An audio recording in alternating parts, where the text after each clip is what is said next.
It's the Orioles on Masson on a hot and very muggy night downtown. It's the Orioles and Atlanta Braves. Tonight it's the middle game in this three-game series.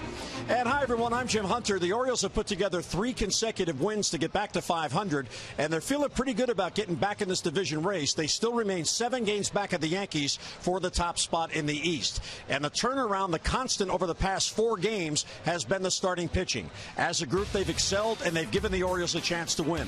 Last Friday night, Chris Tillman in a no decision, 7 innings, just 1 run allowed on 2 hits. Miguel Gonzalez on Saturday night, he got a win, 7 2/3 innings, 1 run. Wei and Chen on Sunday, 5 1/3, 2 runs, he got a win. And Kevin Gausman last night, 7 2/3, no runs. He pitched to a tough luck no decision. 1.30 combined ERA over the past 4 games, the best in the American League. And Jim Palmer, so now you hand the baseball to Ubaldo Jimenez. It's his turn through the rotation. He needs to turn it up. Well, he does. And, how do you do that? Well, you throw ground balls. He's a ground ball pitcher. He is, and it's hard to say this, he's very comfortable pitching here at Camden Yards. It's a hitter's ballpark. He's 5-1. His ERA, a smidgen over 2 runs a game. But over the last 7 innings, he's given up 4 home runs. The splitter that's normally down in the zone is usually very effective, but it's been up. Why? Because he's been behind, so he's trying to pitch from behind. So the key tonight, Atlanta is a team that plays much better at home than on the road. They score a little bit, about 3.8 runs a game, get ahead, throw strike 1 and make it on the ground, and then all of a sudden you can use your other pitches. But it's a very simple formula. It's just sometimes hard to do. Yes, getting ahead of the hitters certainly has helped over the past 4 games. Those 4 starters combined 65% strikes. The best in the league is 68%. So the Orioles starters are right there. Yeah, and it's funny for Ubaldo. To me, it started in Minnesota where he pitched 5 innings, didn't give up any runs, but he threw 100 pitches. So 20 pitches is a little bit higher. So again, get back to basics. When you struggle, the bad news is you usually give up a bunch of runs, and that's what he's done. But the good news is you get to back off, maybe work a little bit on your side. So hopefully he will rediscover the sinker, and then all you got to do. And the other thing that happened down in Tampa Bay didn't happen last night. The Orioles went in 3 in a row as they got early runs. Maybe they'll get some early runs for Ubaldo tonight. So the Birds looking for a 4th consecutive win as they take on the Braves. It is a perfect night for hitting. We'll see if the pitchers adjust. Lineups and first pitch are next.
Masson is brought to you by Southwest Airlines. Book your low fare now at southwest.com.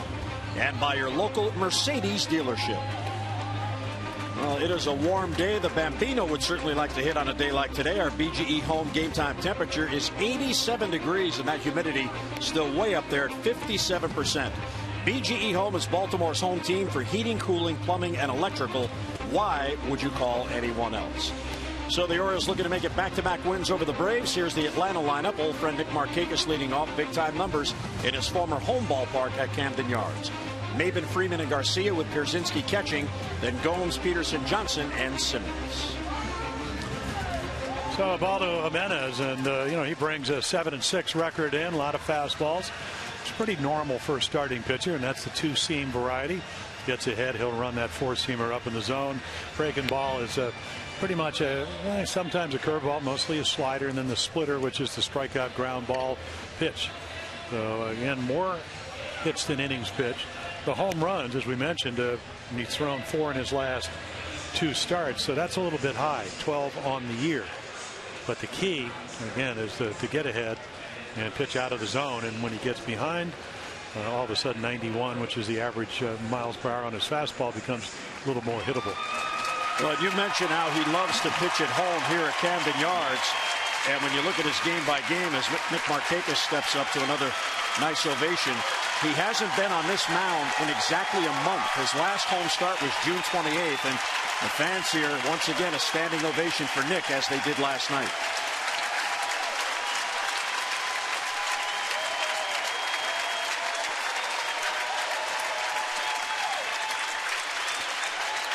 Yeah, Julio Teheran for Atlanta and Ubaldo Jimenez, they have, similar, very good at home, and not so good on the road. In fact, borderline bad. First pitch swinging. There's a base hit from Markakis, so he's looking fastball, got it. And he is on with a leadoff hit for Atlanta. Well, the best defense in the American League. Snyder, Jones, and Davis, least amount of errors. Machado, Hardy, Flaherty, Chris Parmelee, who can pick it over at first. Last night, Matt Wieters caught the game-winning walk-off home run in the 11th inning, and now Caleb Joseph, who in his last start homered down in Tampa Bay. Here's Cameron Maben, the center fielder. But we talk about pitching down, and where was the first pitch? 89, not a lot on it. Belt high, and Markakis, just as he did last night, a little different. He had a double last night, lead off against Kevin Gausman, singles up the middle. And a pitch down and away. Ubaldo requesting time. He wants to do a little manicuring around the rubber. Well, you have to dig out, so you're going to hook your spikes right in before that pitching rubber. And if they slip over, it's easy to elevate a ball or not get it where you want it. Ball 2.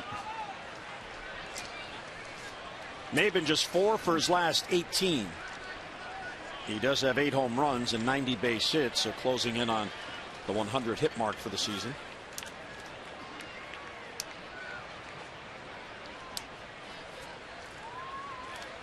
Ubaldo 2 1/3 innings in his last start last Thursday in New York. Yankees knocked him around for 7 runs on 8 hits. Yeah, and then the Tiger game, 3 home runs. That was the first game after the All-Star game, and in total 7 innings, 15 hits, 14 runs. So it's certainly not where you want to be.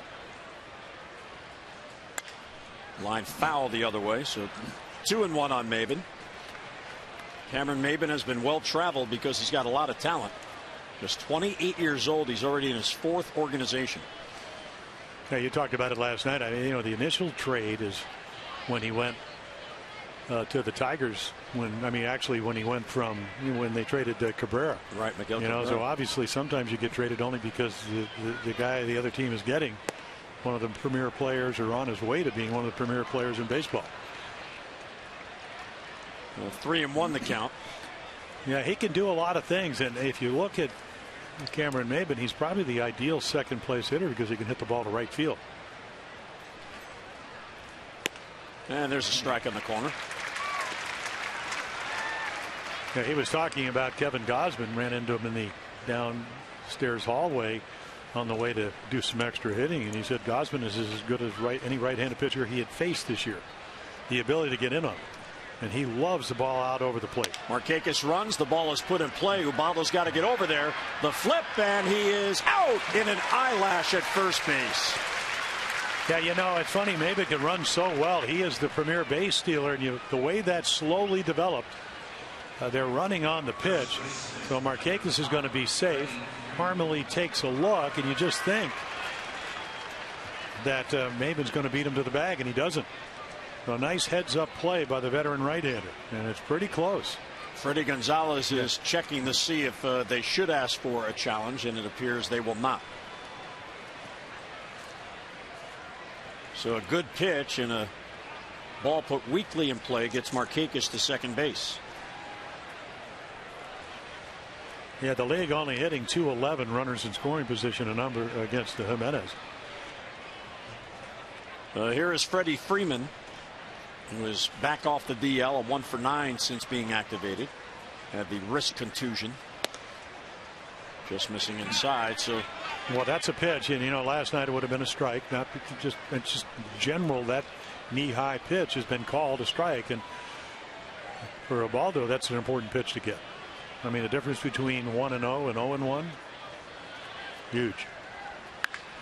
Left center field, there's a lot of carry. Long run for Adam Jones. Way out there he goes, and it's off the top of the wall and in play. Markakis is going to score.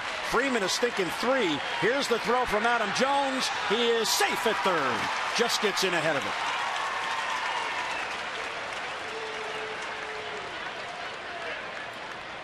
So that should be an RBI triple. Now, both Porters signaled to Freddie Gonzalez to come out. And they may want to look at this to see if it hit over the wall and came back in.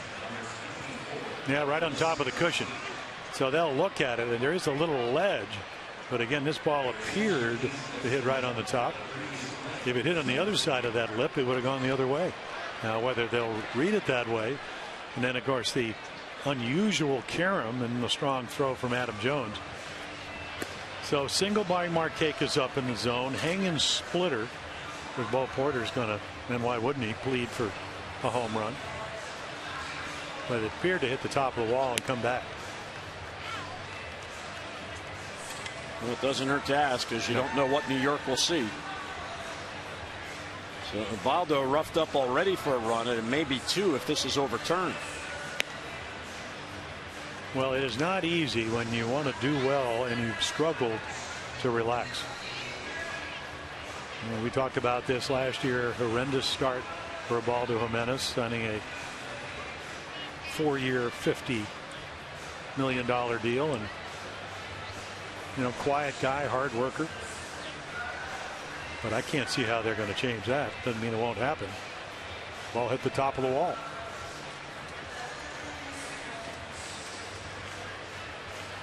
So Jim Wolf, the first base umpire, and Angel Hernandez, the crew chief, are on the headsets to New York. The crew chiefs in New York for this week, Tim Welke and John Hirschfeld. I kind of take that back. The ball actually went over the top.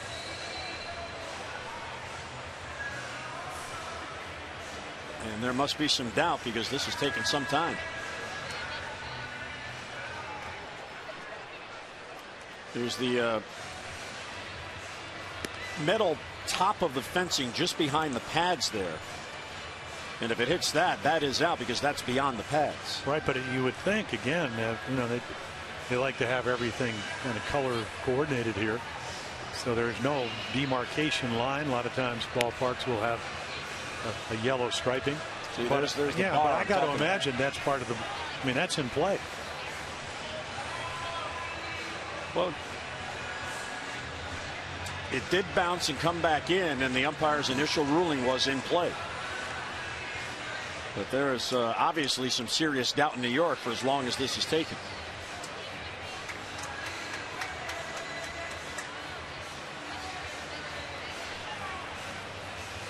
In the meantime, Ubaldo's just standing out on the mound.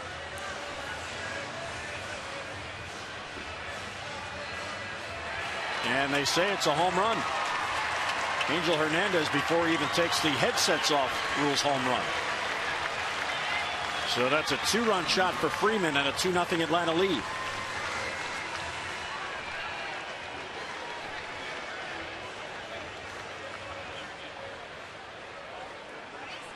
So whatever angle they had in New York, in their estimation, it hit the back of that padding, which where that bar is, and bounced back this way. And here's Garcia, and there's a strike. So Atlanta, not a home run hitting team. They are last in the National League in home runs, but Freddie Freeman just hit number 13. Well, they don't play here. And that home runs at 7, he would be a lot higher. Ball travels in Atlanta, though. Yeah, but it's a much bigger ballpark. Not the old park, where it really the launching pad. Yeah, I mean that. You know, it's funny when we played the All-Star game. I didn't realize it had the second highest altitude of any team or any ballpark in the United States. Here's a comebacker off the bat of Adonis Garcia. Ubaldo gets it to first for the second out. Let's get a look at our Maryland Live Casino inside the numbers, and it's all about consistency. And here's Ubaldo, Jim, with his ERA and run support month by month. Yeah, and last year they didn't score, 3.66 runs for the year. This year over 5. So again, when you're not pitching well and they're not scoring, you know what the result's going to be. And of course, what do you do when they don't score for you? You do what Wei and Chen does. You pitch well, and you may not win as many games, but you do give your team a chance to win every time out, or at least every time out. And that's what Ubaldo, he didn't want to give up 2 runs, Jim, so he just has to make better pitches and keep the game exactly where it is. You know, Freddie Freeman, head to head against Ubaldo now, has 2 hits off him, and both have been home runs.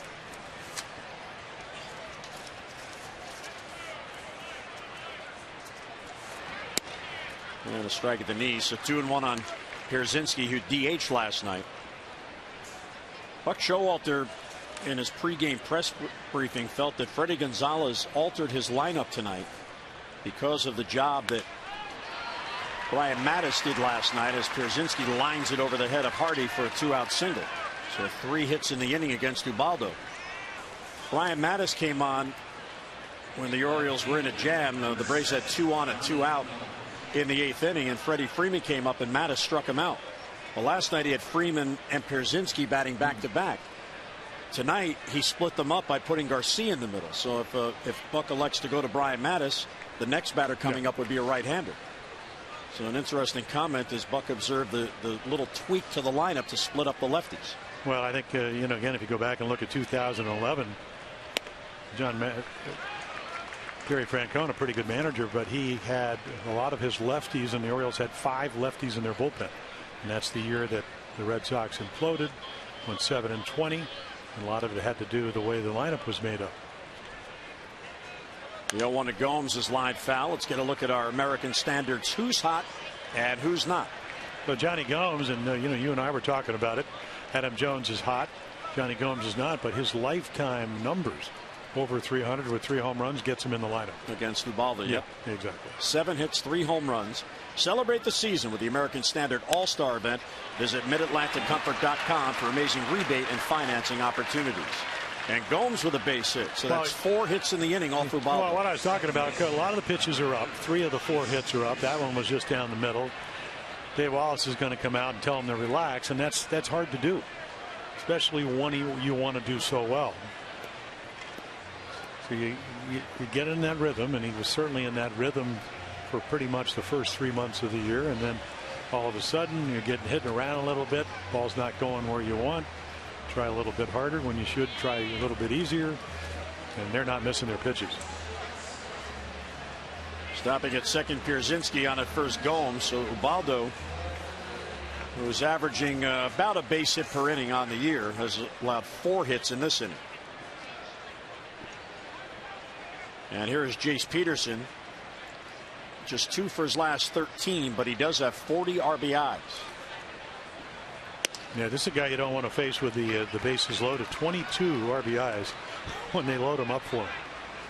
As we mentioned last night, I mean, he's been one of them, a young player, first year, full year in the big leagues. 18 for his last 111, or 112 at bats, and that's why they moved him down the lineup. He was leading off, and I think till May 15th. Nick Markakis led off, then they moved him up in the lineup. Peterson was a leadoff guy, but he struggled in that role. Here's the 1-1, fouled off the shin guard of Caleb Joseph. So this is a big hitter. Ubaldo's trying to get out of this with just the 2 runs. Yeah, you know, he's not worried about the pitch count at 22. He's just worried, as you mentioned, getting out of the inning. And if it takes 22 or 25 pitches to do it, that's just got a piece. That pitch had good movement. Yeah, the last 2 down in the zone with good movement, splitters. Ubaldo in his 10th career start against Atlanta, of course, a long time with the Colorado Rockies. 3-5 against the Braves. He has not won a game in the month of July. Oh. And he hit him. So that'll load the bases with 2 down and ahead in the count, and a fastball gets away. Yeah, I would think your long guy would be Bud Norris, if anybody's going to get up early. But right, he just pulls this in, and again, when you're struggling and your release point's not where you want, he just drills him right in the right leg. Last thing he wanted to do. And Peterson becomes the 5th batter hit by Ubaldo on the year, and now he's really in a jam. Bases are loaded with 2 down for Chris Johnson. Line to center field. Adam Jones is there, and on 1 pitch he retires Johnson to get out of it. So the Braves settle for the 2 on the home run by Freeman. We head to the bottom of the 1st. 2-0 Braves.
And the bases loaded, so now his team tries to get those runs back.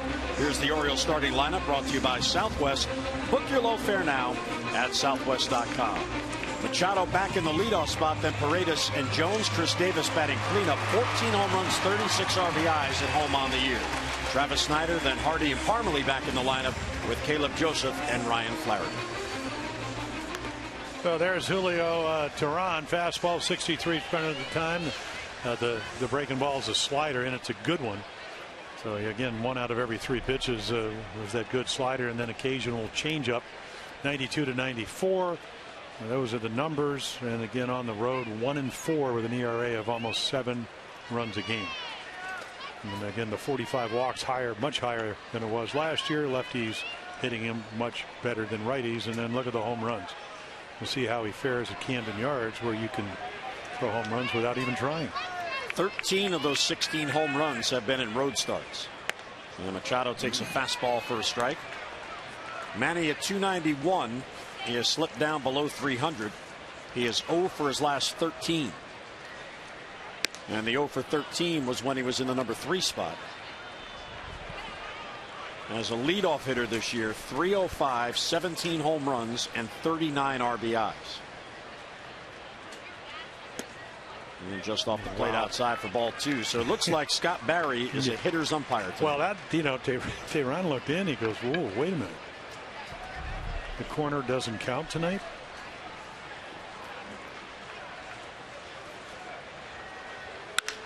Line to left field, and it bounces in there for a base hit. Johnny Gomes was very deep, and Manny able to get it in front of him for a base hit, so that snaps the 0 for 13. Yeah, 1-2 goes to 2-1, and he's all over this high fastball. And then Johnny Gomes, better hitter than defender. Well, Gomes, Maven, and Markakis, center and right. You don't have to worry about that defensively. Garcia, Simmons with the best zone rating of any shortstop in baseball. Peterson, Freeman, and then the veteran A.J. Pierzynski tonight catching, last night a designated hitter. Well, here's Paredes. The Orioles hoping his bat will come around, and he'll take ball 1. Jimmy went 4 for 23 on the road trip without an RBI, and in the 23 at-bats, he struck out 14 times. Well, the scouting report on Jimmy on that road trip would be swings at the thrown ball. You got to get good pitches to hit. And, he went through that spell. The Orioles kind of turned the season around back in Houston. And his strike zone before then, those are the numbers you're looking at. And of course, the Orioles are a little over 3 runs a game as a team in July. Right. So it's been collectively, obviously some guys have better months than others. And then, of course, when he gets his pitch to hit, he fouls it off. Takes a strike at the knees. Fastball in there. Tirani, I mean, he's very aggressive in the zone, even though the walks at 45. I mean, that's right up there with the leaders.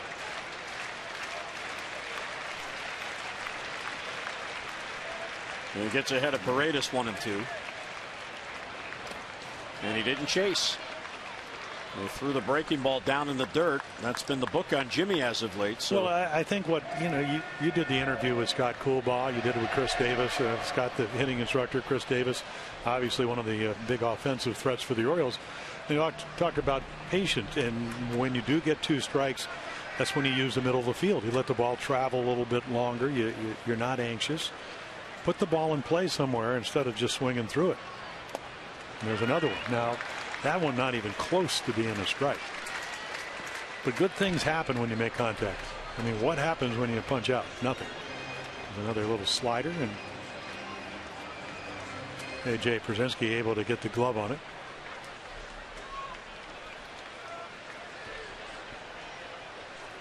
Tehran steps off the rubber to catch his breath.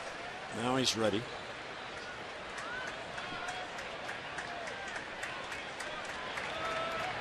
So it looks like he wants the fastball here.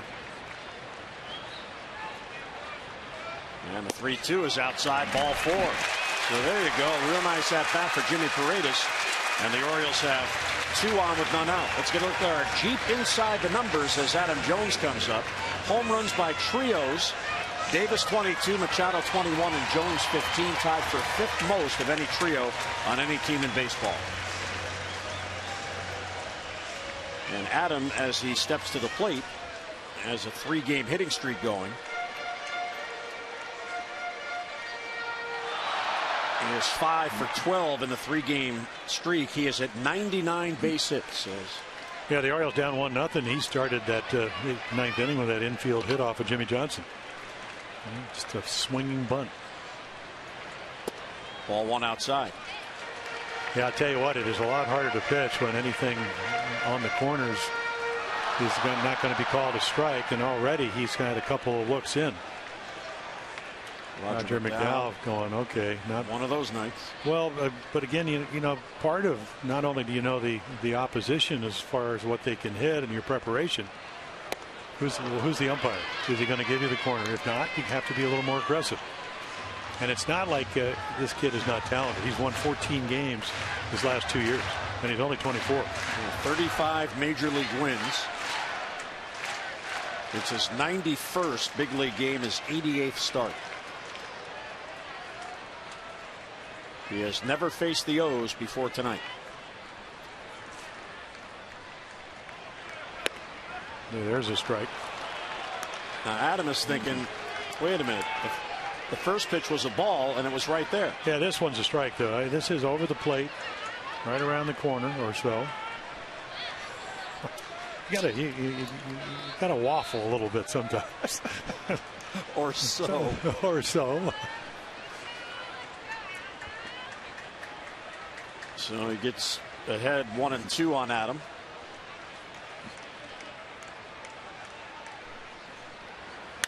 Line drive caught by Freeman. Throw to second base is dropped by the shortstop.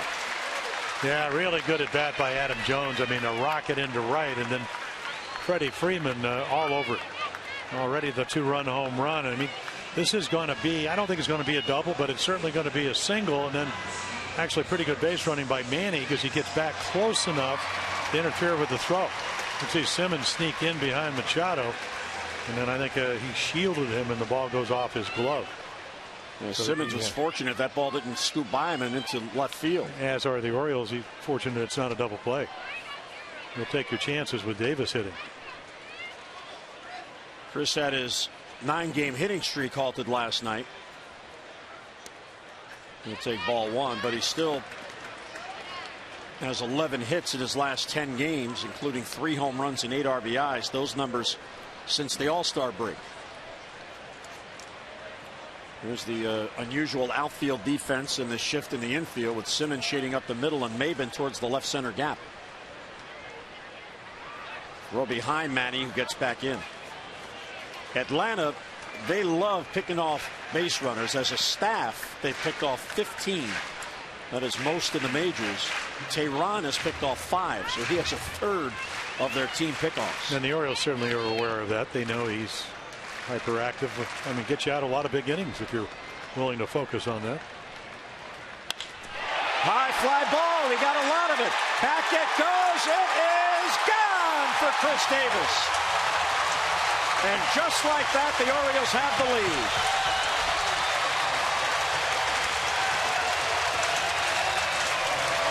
Number 23 for Chris.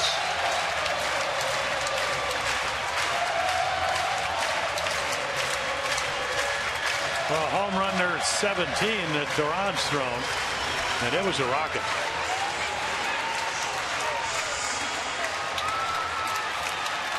I tell you, their outfielders, Markakis and Maben, they just took maybe what, 1.5 steps and then admired it. Yeah, exactly.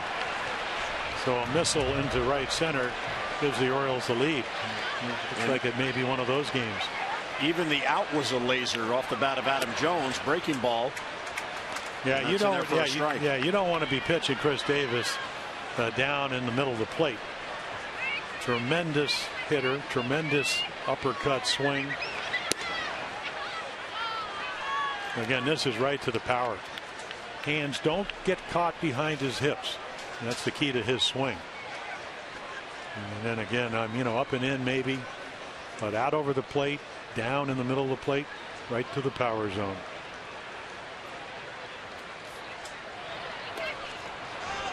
And that hit Snyder, I believe.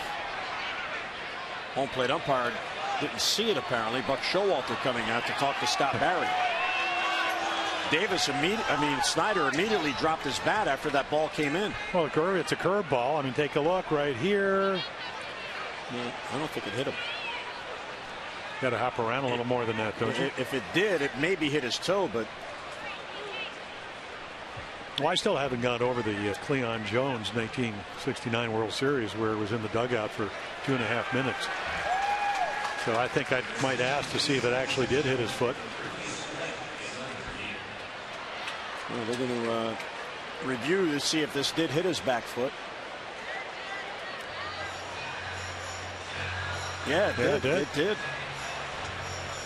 I mean, the way Snyder reacted, there was no doubt. He just dropped his bat. It was going to first. Oh, this is kind of like Monopoly. You can go to first. You can go to Park Place. Pass go. Pass go and collect $200. And fans are seeing the replay on the scoreboard in center field. Well, I think obviously he's ready to go, and the ball hit it. And they are awarding him first base, as they should have, because the ball did hit him. So Travis Snyder will go to first. So each starter off to a rocky start. Ubaldo minimized the damage as the Braves stranded the bases loaded. But Tehran, who has had first inning problems all year, has yielded 3 runs. He's now allowed 17 runs in first innings in his starts. And he still only has recorded 1 out. And here is the sizzling J.J. Hardy. Fastball for a strike. Yeah, I watched his last game, and it was against the Dodgers. He would give up 3 runs in the 5th inning, but he struck out 11. This stuff was electric. Made a couple of mistakes. I mean, didn't get hit hard. And of course, it was home. Line drive right at Simmons. Another rocket. Get the children and mothers off the infield. Somebody's going to get hurt. That's an old saying from baseball.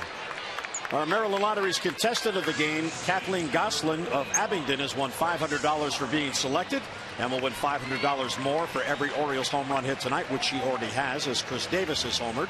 You can play baseball buck scratch-offs and win up to $50,000 or enter non-winning tickets for a chance to be the contestant of the game.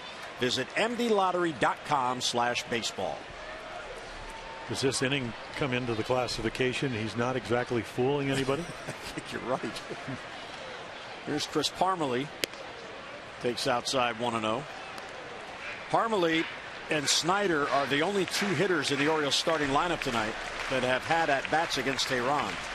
And Parmelee is 0 for 3 against Julio Tehran. A lot of room in the right center gap. Inside ball 2. Well, if you're Julio Tehran, I mean, you look at this lineup. Travis Snyder, we've talked about it, 2 for 31. That's 0.65 in the month of July. Parmelee at 140. 6 for 43. Both of them doing a lot of extra work. But these are the guys you have to get out. Otherwise, it's going to be a long night. Ball 3. And, again, the book on him, and if he can remember it, is that Chris Parmelee's a low ball hitter. And when you get behind him and you have to throw a strike, and I wouldn't be surprised right here that he may get the green light. Got a lot of options if you're Buck Showalter. You're managing the Orioles. You got the guy on deck. 2-run home run. Big 2-run home run down in Tampa Bay. Caleb Joseph. Took all the way, and it's 3-1. Well, Parmelee in his last 17 games is just 7 for 47. That is a 149 batting average. So he is due to break out. Tehran is at 25 pitches already in this first inning. Snyder's at first with 2 down. Snyder's running, and the pitch is high for ball 4. So Parmelee will take first, and the Orioles have 2 on with 2 out. Second walk in the inning. Yeah, all the things that have bothered Julio Tehran have come to the front here. The wildness, the home runs. Roger McDowell's going to come out and have a conversation. So each starter facing 8 batters in the first inning. Ubaldo retired Chris Johnson to strand the bases loaded.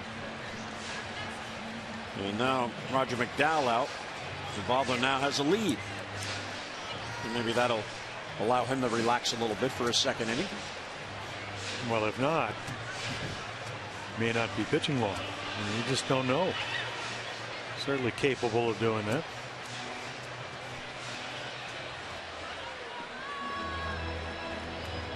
Tehran in his road starts has pitched to an ERA of 6.95.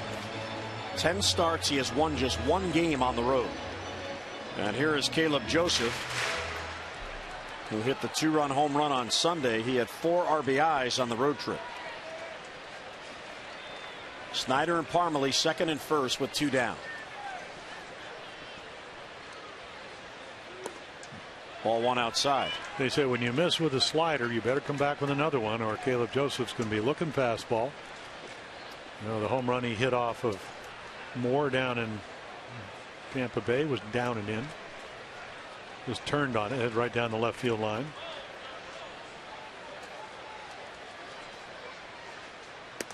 Ball 2 outside.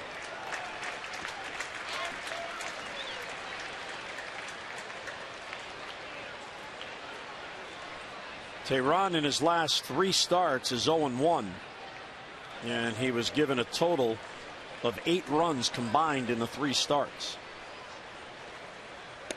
Check swing, and it's outside. Wow. With appeal. He didn't go. Ball 3.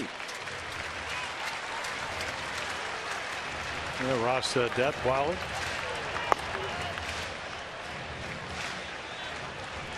Tehran is about to throw his 30th pitch. Well, if you don't get that pitch, does that ball look like it was on right around the corner? 3-0 on Caleb. Ball 4 outside. Tehran is now staring into the dugout of the Braves, wondering where these pitches are. Scott Barry has a postage stamp strike zone early on here, and Roger McDowell on the phone to the bullpen. Well, that's where you make your living. And if you wonder if Detweiler, with Flaherty coming up, will get loose, but I can't imagine they're going to take him out at this juncture. He'd probably get another at bat or two. So Ryan Flaherty, the Orioles bat around here in the first inning. Ryan is 0 for his last 15. He's batting here with the bases loaded and 2 down. And fouls it back of the plate. And then he throws him a straight changeup. Yeah, the little bit different batting style. Pretty spread out most of the years. You look at the 3 Orioles on base. So a little more upright. And that's what happens when you go into one of those mini slumps. 0-15 is certainly in that category. Very good numbers with the bases loaded.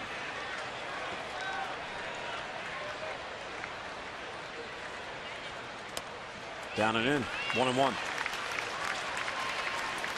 So each team with a home run in the first inning, and each team loading the bases after that home run.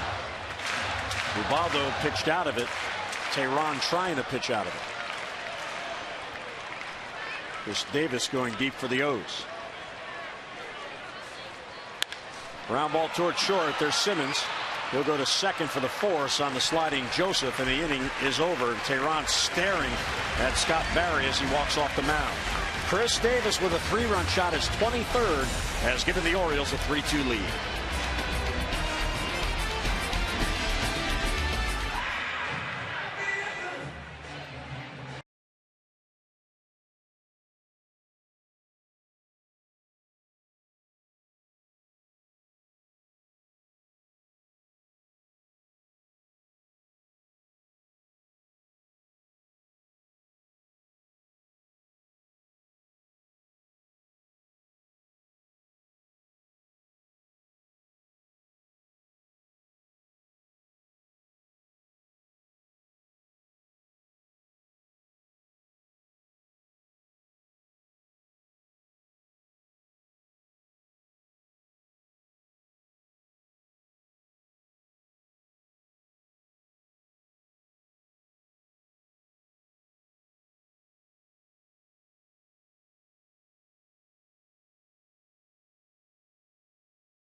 David DeJesus goes from Tampa to the Angels. David Murphy goes from Cleveland to the Angels.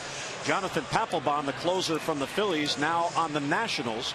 Ben Zobrist, the utility man, was traded earlier today to Kansas City. Late last night, and it was confirmed today, Troy Tulowitzki and LaTroy Hawkins go to Toronto. The Angels acquired Shane Victorino yesterday, so the Angels have added 3 outfielders since last night. Mike Trout not in the lineup tonight. He's out with an injury. Chris Davis with a 3-run home run to give the Orioles the lead. Here's Andrelton Simmons, and he'll take a strike. The number 9 batter. He was the only Brave not to bat in the first inning. In fact, the only player in this game not to bat in the first inning. Markakis on deck, and then Maben. A little bit low, 1-1. Ubaldo looking to settle in now. A rough first inning, took 25 pitches to get through 8 batters. but he did get out of it with only the 2-run home run. Yeah, this is not the best of umpires, and this is the way it is sometimes. When I was pitching, Steve Palermo, arguably one of the best umpires in the American League, wouldn't call the high pitch. I think I won one game with him. It happened to be one of the years I won 20 games. It just wasn't a good matchup. So for Ubaldo, he wants the low strike. I don't think he's going to get it. He's not going to get the borderline pitches. So again, he's a veteran, much more so than Duran. You got to be aggressive early. I mean, you really have to trust that they'll hit balls at people. And there's a walk. And if you're not going to be aggressive, he's not going to have success. So a leadoff walk here in the second. The player designed T-shirt series returns to Oriole Park on Thursday. All fans at the game that night, 7:05 against the Tigers, will receive a glove Orioles T-shirt designed by Gold Glove winning shortstop J.J. Hardy. To celebrate the O shortstop and add to your Birdland wardrobe. For tickets, 888-848-BIRD or go online at Orioles.com.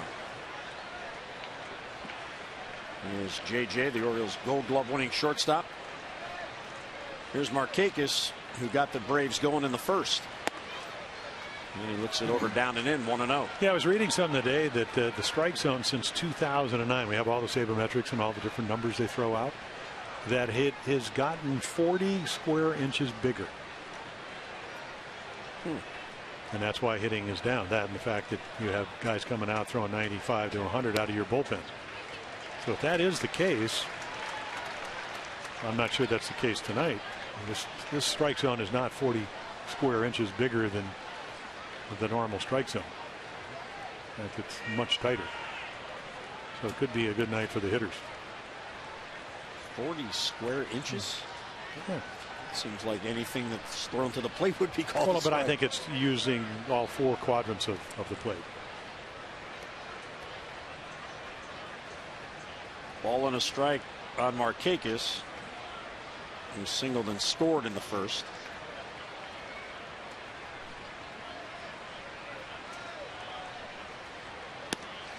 And a strike at the knees. Highest career interleague batting average, Nick Markakis at .336. The majority of that damage done as an Oriole. Yeah, Miles. Yeah, I saw that this morning, and I'm going, well, there you go. We know about Larry Walker, MVP, Piazza. Could be a Hall of Famer at some point. And Pedroia won an MVP. One of the tougher outs in the American League. Markakis fouls back the fastball. Well, what do you need, Ubaldo, right here? I mean, obviously you give him a 1-run lead. He didn't want to walk the leadoff hitter, Simmons. So maybe he needs the luck factor that Duran had, because they hit him hard, but they hit some line drives right at people. Make a good pitch. This is the count to do it in. You don't have to throw a strike.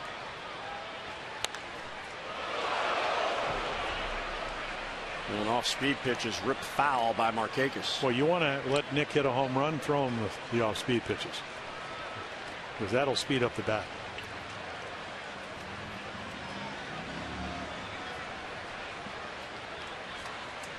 Markakis batting just .238 in the month of July. And he got him. Oh, foul tip. Excuse me. Well, there's a splitter, and it's a good one. Just did get a piece. And we saw this last night late in the game. Wieters almost picked one out. The ball bounced. Yeah, I'm not sure he hit that. But he got the call. No argument from Caleb. The count holding 1-2 on Markakis. And he got him. Fastball on the outside corner. Couldn't catch up to it. Yeah, a little bit extra. And boy, I mean, if you ever wanted to see an at-bat where the difference between being behind or ahead, look at this one. Good splitter. He almost struck him out. And then a fastball, 6 inches off the plate. And you don't see Nick Markakis swing at balls that far outside of the zone, except when you get to 2 strikes. Cameron Maben hit a chopper that Parmalee fielded wide of the bag, and Ubaldo beat him to the bag by maybe half a step.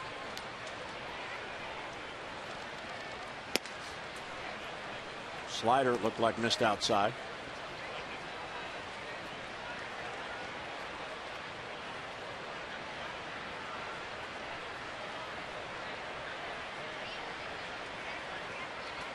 Right-handers have batted .283 against Ubaldo coming in. Lefties .242. Weak ground ball. Manny wide of the bag, goes to second out there, back to first. They won't get him. Hit too slowly to turn the double play, but Machado does get the lead runner. And 2 men down. Yeah, last night Kevin Gausman was able to get in on Cameron Maybin's fist, as does Ubaldo. And again, I think if Ryan Flaherty, he just wants to make sure he makes an accurate throw, because he knows the timing. He knows Maybin runs too well. Catch it, make sure you catch it, and then make the throw, but make an accurate one. Probably won't get the DP, and they didn't. So Maybin with good speed. He is 7th in the National League in steals. He's on first for Freddie Freeman. And Ubaldo, 17 steal attempts. High fly ball to left, playable there for Snyder. Travis waits, he's got it, and Ubaldo works around a leadoff walk. Mid-second at Camden Yards, Birds come to bat with a 3-2 lead.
Use the hashtag #OsCouchCam, and you just might see yourself in an upcoming broadcast brought to you by T-Mobile.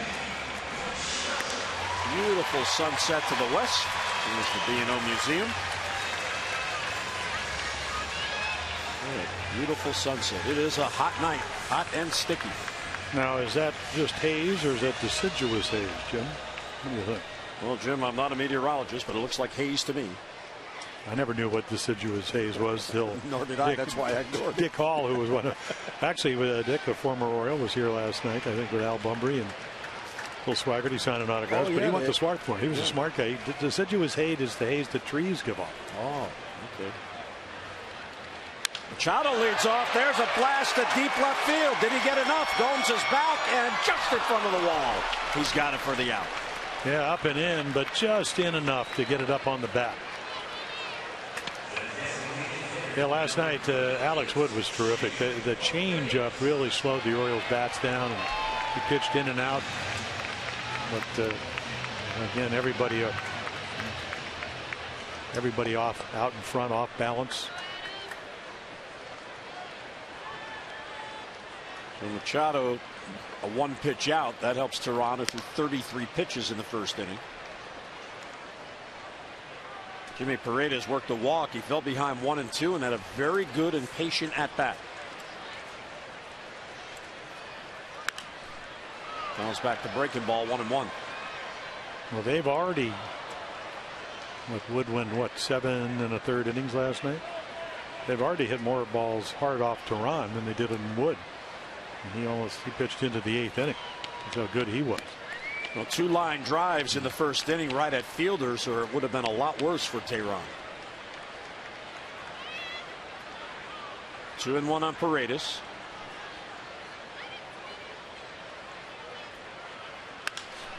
Off the end of the bat to center field. That chases Maybin. He's gliding back on it, and he's got it just in front of the warning track. And 2 men down here, and a couple of fly balls hit deep. The next fireworks night comes up this Friday here at Oriole Park, following the Orioles-Tigers game at 7:05. Stay around and enjoy as the Birdland skies light up with a dazzling display presented by Kaiser Permanente. Good seats remain, but they won't last long. Fireworks nights are very popular. For tickets, Orioles.com or call 888-848-BIRD. Here's Adam Jones, who was robbed by Freddie Freeman. Went up and got his line drive in the first.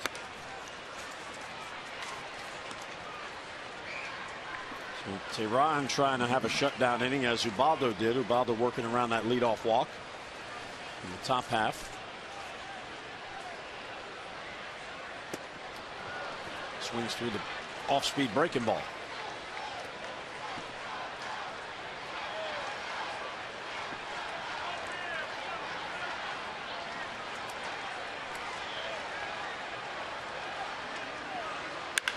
Ripped to left field and in front of Gomes. That's a base hit.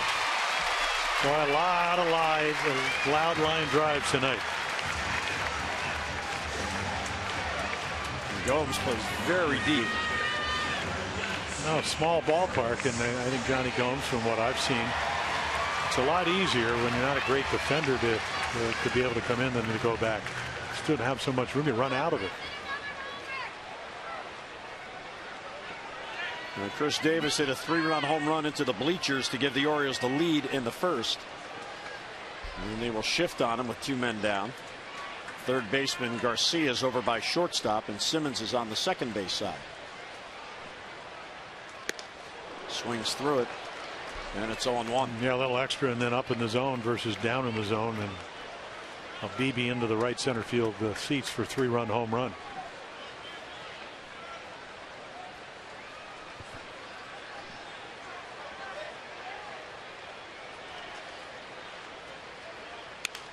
And fouls it off the other way, so it's quickly 0-2. And here's what Jim's talking about in the first. Yeah, just down 2-1 pitch, looking for something hard out over the plate, and gets it.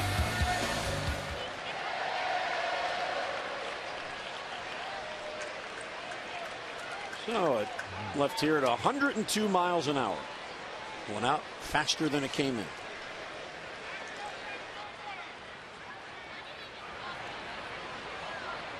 Jones gets back ahead of the tag of Freeman.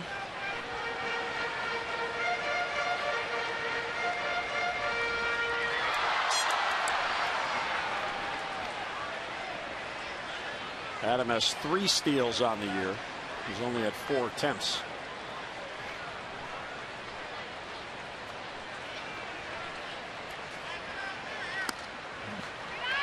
One and 2. Yeah, so there was a line drive that Adam just hit the left. Difference between elevating a ball or golfing it, and then just a firm, real firm line drive to the left fielder. One goes out of the park, hit the bottom part of the ball, or maybe backspin it.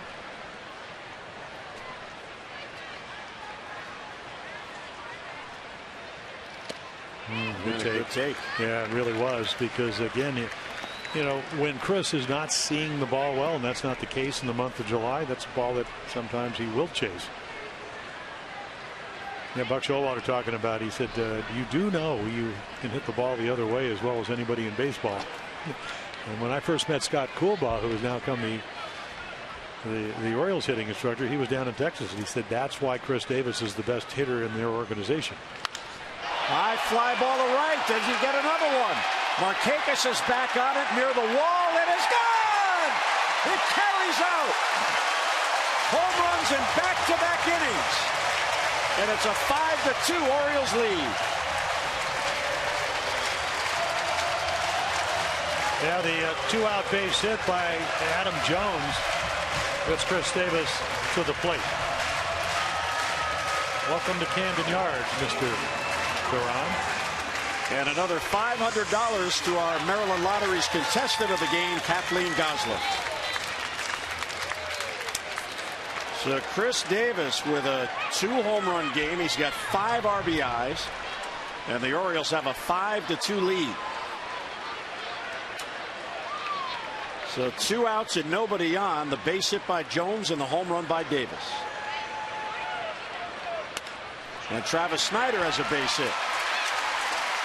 Yeah, nice job of staying on that changeup, down and away. So low fastball the first time. Check this one out. Up in the zone. Boy, I got to see what 4 fastballs and a slider. Watch the hands. They don't drop behind his hips. So again, the ability to get the bat head to the ball, and when his strength. And so the first one at what, 102, and this one at 96. Yeah, he hit it higher and it just carried. And he hit it to a shorter part of the ballpark. Ball 1 to J.J. Hardy. So Travis Snider with that base hit snaps his 0 for 14. And he is on with a 2-out single. The Orioles have 5 hits now in the game. Fastball right there, 1-1. Yeah, you made a comment about J.J. Hardy as we look at Ross Detweiler getting loose again. Talking about, red hot with the bat. Just dropped his hands, feels more comfortable, more athletic with the swing. Stronger. Early on when he came back upright. I thought when they went to Chicago and Minnesota, he goes, I used to be able to drive the ball. And if you go back to last night's game, he would tie it up in the 9th inning after they would take the lead. There's the hitting instructor, Scott Coolbaugh. He's got to be pleased. But JJ just making those adjustments as a veteran, trying to get the bat started. That's how you trigger. And he's down on strikes on a real good breaking ball, and the inning ends. So Chris Davis comes through. His second home run of the game, a 2-run shot, majestic into the night, and the O's have a 5-2 lead.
Orioles baseball on Masson is brought to you by Southwest Airlines. Book your low fare now at southwest.com. And by Royal Farms. Royal Farms world famous chicken and western fries, made fresh, never frozen, real fresh, real fast. Royal Farms. A lovely night to be out in the Inner Harbor. Maybe take one of those water taxi rides. Chris Davis is having himself a night.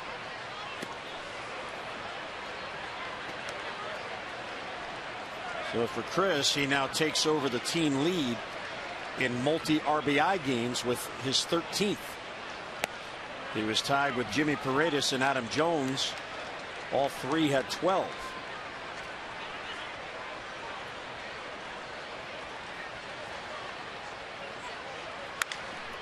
Line towards Hardy. He'll play it on a hop. And he guns across to get the third baseman Adonis Garcia one away. Yeah, Garcia only hits home runs off of All-Stars. We got Waka, who made the All-Star team, Major League home run, won the game, and then last night Zach Britton, who hardly ever, second home run of the year. Only the 10th ball put in the air. Something like 85 balls put in play this year, 10 in the air, and Garcia hit one of them. See, he's an All-Star. He's got his own seat out there.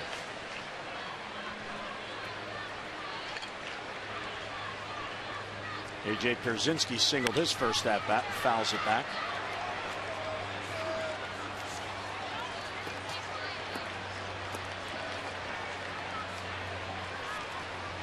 Pierzynski now 38 years old, on his 5th team in the past 4 years. He was drafted by Minnesota back in 1994.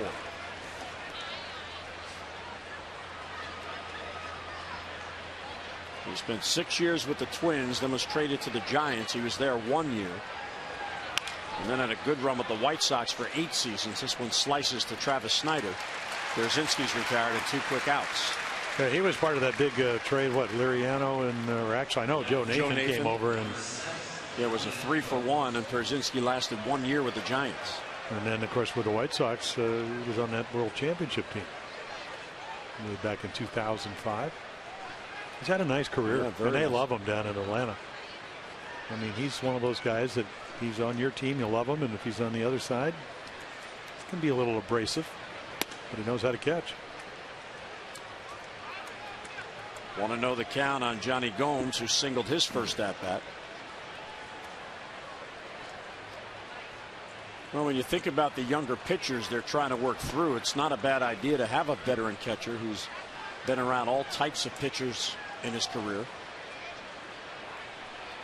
Johnny Gomes was brought in, veteran bench help, and as Jim pointed out, he's in the lineup tonight because he has owned Ubaldo Jimenez. He's now batting .400 against Ubaldo, 8 for 20. Yeah, you get him in one swing. I mean, he's a home run guy. Yeah, Christian Bettencourt is a young catcher they thought would maybe develop a little bit faster, but if you came very much like the Orioles in Atlanta, they're so pitching oriented, and as you mentioned, Miller's 24, Woods 24, Duran's 24. You better have a veteran, and you better have, and if you're going to ever get to the big leagues as a young catcher, you kind of have to do what Caleb Joseph did, working his way through. You got to learn how to catch. Right. Hitting's important, but catching's preeminent to that.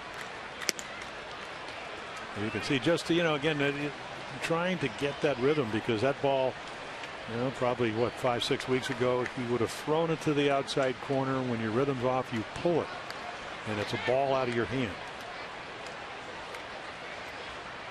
And the 3-2 is hit towards the right side. Flaherty gets over to it and guns it to first to get him by a step. So Gomes is retired. That ball had backspin and it stayed in the infield. Ubaldo has his first 3 up, 3 down inning.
Are in the standings. Norfolk is having a terrific year, 59 wins and a 2.5-game lead.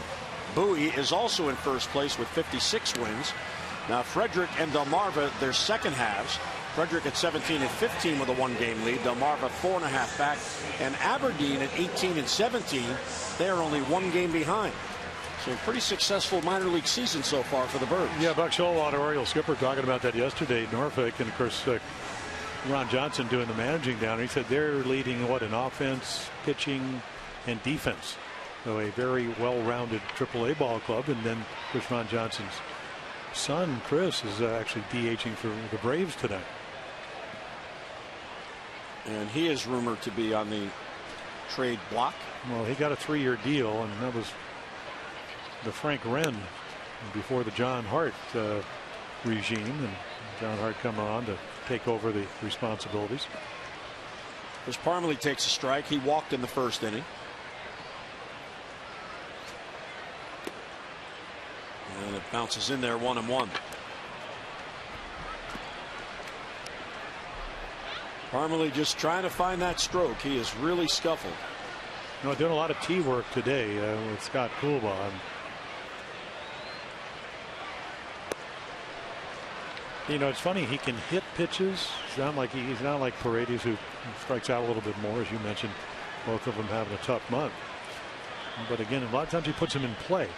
Right. So again, I just remember when Terry Crowley left us and went over to play on 2 world championships with the Reds. And he said Ted Kluszewski, who was the hitting instructor, and he saw Bench, he saw Perez, he saw Morgan, and he saw Rose use the tee, and they move it around. And you'd think, oh, the ball's just sitting there, but it just grooves your swing. And then he'd watch. Rose is not in the Hall of Fame, but the other 3 guys are. Work the ball around the field in batting practice. Breaking ball bends in there for a strike, and Parmelee takes, so he's down. Look how excited Scott Berry gets when he actually calls a strike. It's a curveball somewhere around the outside corner. Maybe catches it. I haven't seen it. Probably ball. That's one of those curveballs, and I think Chris Parmelee thought it was just around the plate. He watched it all the way in the glove, and Scott Berry called him out. Caleb Joseph now, 1 out, nobody on.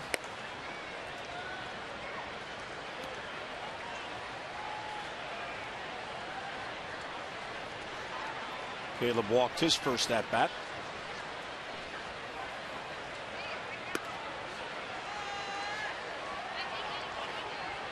Well, there's a lot of speculation as to what's going to happen over the next 3 days. David Price is pitching tonight in Tampa. And the Tigers have really scuffled. There's a lot of rumors that Dave Dombrowski may try to move Price and replenish his farm system. Well, I hope, because he would be scheduled to pitch here Sunday. That's right. If they do it.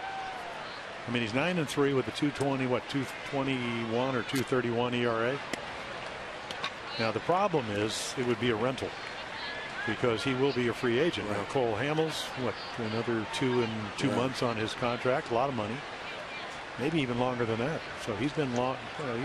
He's a guy that if you trade for, you'll have him for at least 2-3 years.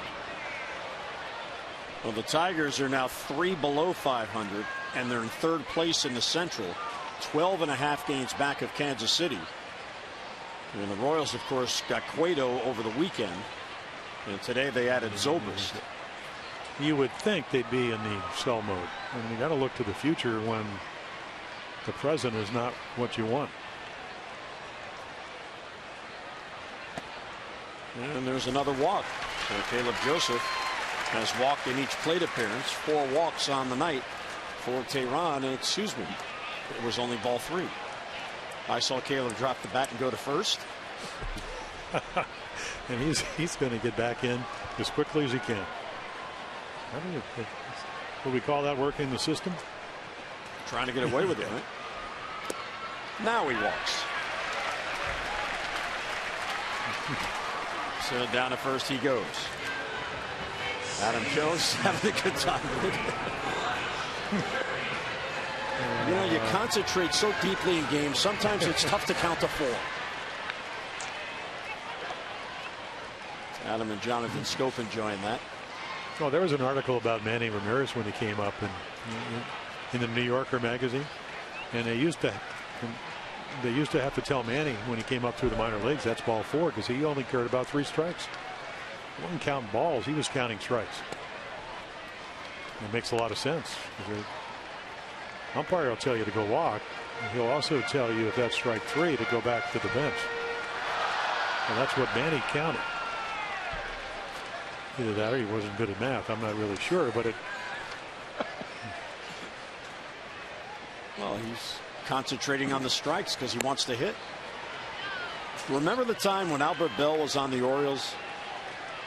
Remember, I believe it was against the Angels. Yeah, he got hit. And he got hit by a pitch, and he didn't want to go to first base because he was so angry at the pitcher, he wanted to take it out and swing. And the umpire, as calmly as he could, explain to him, well, Albert, it's kind of the rules. You get hit by a pitch, you got to go to first, whether you're angry or not. No. He told the umpire, I'm going to settle it right here. Well, actually, no, you're not. 0-2 on Flaherty with Caleb at first and one down. Just inside. Wow. And again, Tehran showing a little bit of a gesture towards the plate. Well, the body language, I mean, everything is just kind of thought he made the perfect pitch down and in. How about that? Freddie Gonzalez sending signs out to Pierzynski. Now former catcher. Swept towards second base, charging is Peterson. His only play is Flaherty, who is out at first. That pushes Caleb Joseph to second with 2 men down. Hey, on Sunday, all kids 14 and under can live out their big league dreams by running the bases at Oriole Park following the game against the Tigers at 1:35. So gather up the family and friends and come on out and create some new Birdland memories. Good seats remain, but they're going fast. For tickets, visit Orioles.com or call 888-848-BIRD. Yep, come on back on Sunday. You get to run the bases. Red licorice. Yeah, that's the good stuff. Black licorice is good also. No, I haven't had it in years, but red. Here's Machado for his third at bat already. Yeah, well, Tehran, he certainly knows that Manny can hit the high fastball. I mean, he hit a rocket single and then just missed a home run. Got it in just enough. And we'll see if he's able to use his other pitches. Because when he has left balls in the middle of the plate tonight, he has gotten hammered. Really hit hard. Third inning, and Machado was already up for a third time.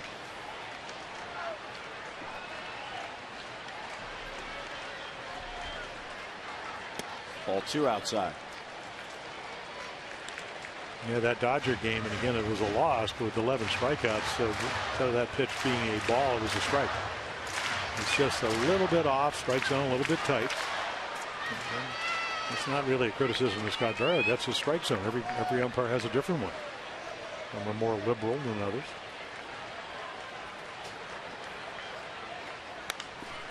Cued foul the other way into the camera well. See, the thing about that I just don't understand, and I get it, they're humans and they interpret things a different way, but isn't there supposed to be a rule book strike zone? Well, right, but everybody's eyes don't work exactly the same, and they don't stand the same way. But in fact, I think in independent league they're going to use an automated strike zone over the next couple of weeks. Good hack by Manny, fouled it in the netting. 2-2.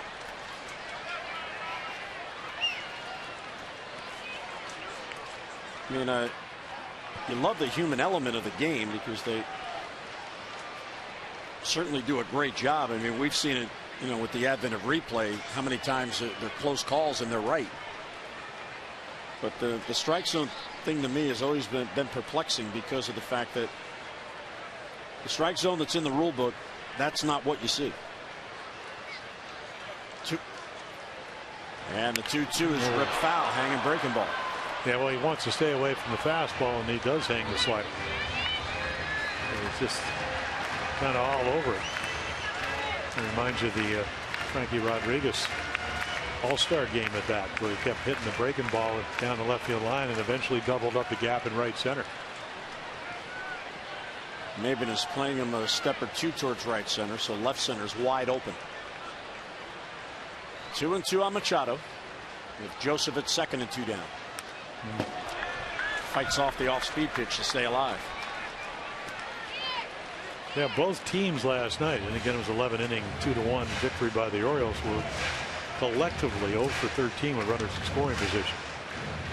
The Orioles 0 for 4, not a lot of opportunities, and the Braves, one of those nights where if you get a key hit, scoreboard would have, going 0 for 9 would have been a little different look to it.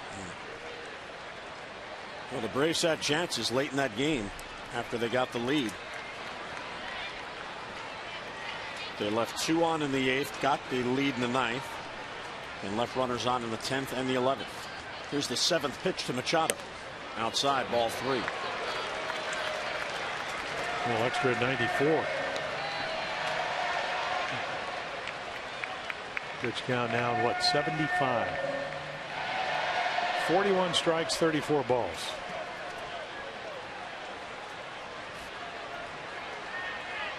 A real good at bat here for Machado as he works it to 3-2.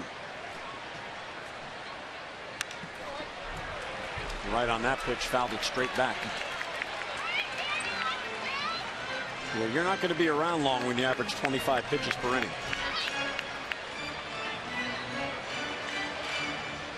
Well, you talked about the numbers. We talked to, very good down at home, and 1-4 with an ERA of almost 7 runs a game on the road.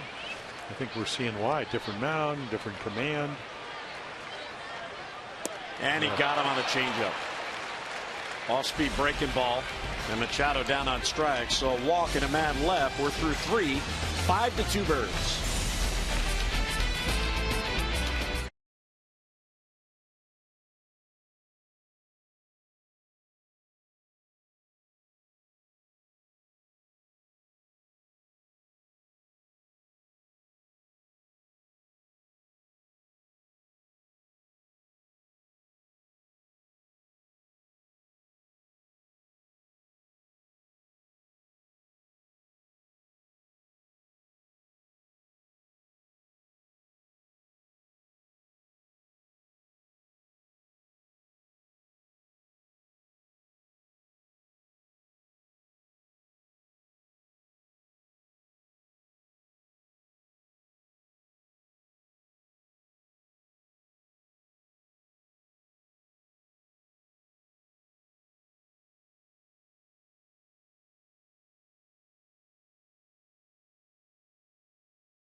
Land Social, a social media night event. 250 or so social media followers attended the event out there on the center field roof deck. They were treated to a private party, catered menu, a ticket to the game, an exclusive t-shirt with the unique social media design, and a Q&A session with Rock Cabato and Jim Palmer. Rock Cabato, the social media star. I told him I looked up to him. Actually, I was looking to my right, but down to him because you're taller, but you look up to him on the social media. And a bunt, and that is a fair ball. Caleb fires to first to get him. Yeah, Caleb, tried to walk on ball 3, and here, he gets to this ball. Look how quickly he gets out there. So he's going to go, and now he says, I think he's going to go foul. No, I think maybe the mask actually got in his way. You got to work on the mask toss. It's a big mass to step over. He did. He had to step around it, and then a bullet to Parmalee at first. It's kind of nice. When you throw a nice little sinker, the guy tries to bunt, as Chase Peterson did. There is Ron Johnson's son. Well, they got that contract, 2013. Hit, leading the National League in hitting for months.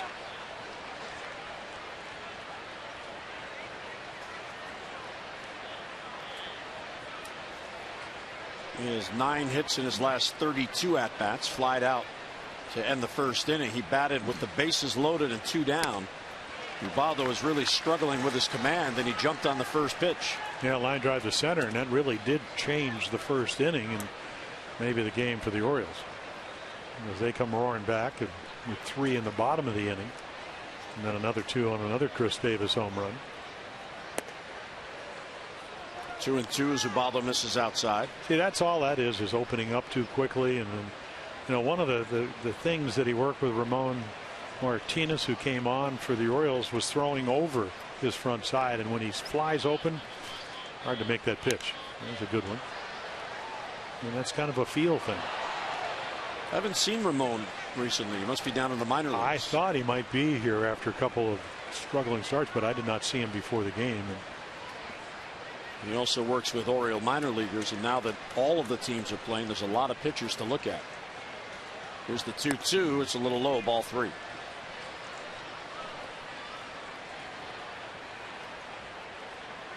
You have the 4 full season clubs, plus now you have Aberdeen and Gulf Coast.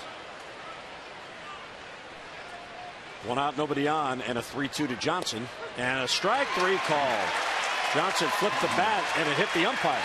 He didn't mean to. He thought he had ball 4, and when he heard strike 3 called, looked like he held on to it just a little bit. Yeah, knee-high strike. I mean, just take a look over the plate, runs back, filters its way, and then the ball does land. I mean, you'll see the bat toss. He thinks he walked and holds on to it. That's what Pine Tar does sometimes. And then just kind of hits his feet and rolls toward him. Nice little pitch there with 2 strikes. And Drelton Simmons now. Ball 1 on the fastball that bounces in. Simmons walked leading off in the second, and was then forced at second base by Maben.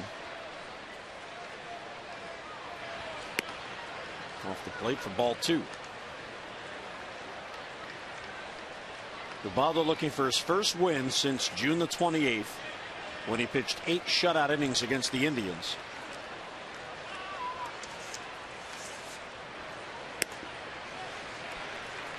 Orioles had that day-night doubleheader that day on June 28th and won both games to complete a sweep.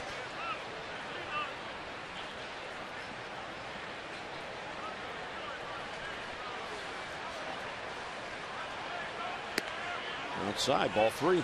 And then he would come back and would lose 1-0. Remember the game in Chicago? John Danks, who was struggling, ended up beating the Orioles, and then a lot of pitches, but 5 innings, 7 hits, no runs against the Twins.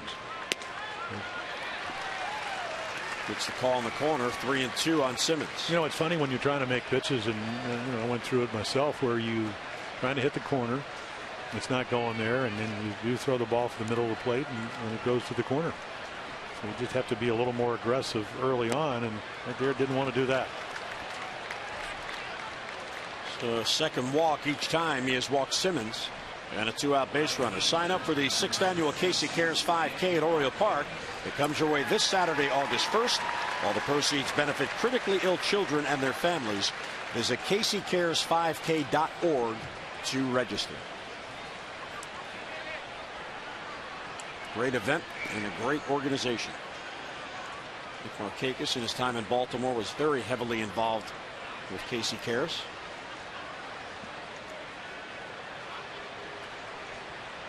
Markakis 1 out of 2 with a single and a run score. Ball 1 outside. Seems like it's one of those nights, Jim, where Ubaldo is using everything in his arsenal. Well, that was a pretty good pitch, but you're not getting the corners tonight, at least not consistently. Maybe a couple of curve balls have been called, and it does make it harder to. Simmons is going to. Kind of a ball I think that Caleb thought might carry a little bit more. It's a wild pitch, goes it bounce, but just tries to backhand it. But that's a ball that you got to really keep in front of you, and he doesn't do that. This is what the Braves are looking for. They are certainly the way Jimenez has struggled with his command. Not out of this game, and they know that. And there's what they're hoping that again, Nick over 300 to 302 with runners in scoring position. It's a fastball in there. Markakis takes, so 2-1. And if you throw 89, 90, Nick becomes more of a pull hitter, where the home run comes into play. And he's only hit, when he was here, he only hit one home run to left field from 209 all the way till he finished his career last year. Can't catch up to that one at 91. It's 2-2. I think that was a home run off of Carl Bavano on opening day in 2012. Other than that, home runs are pull variety. Doubles the other way.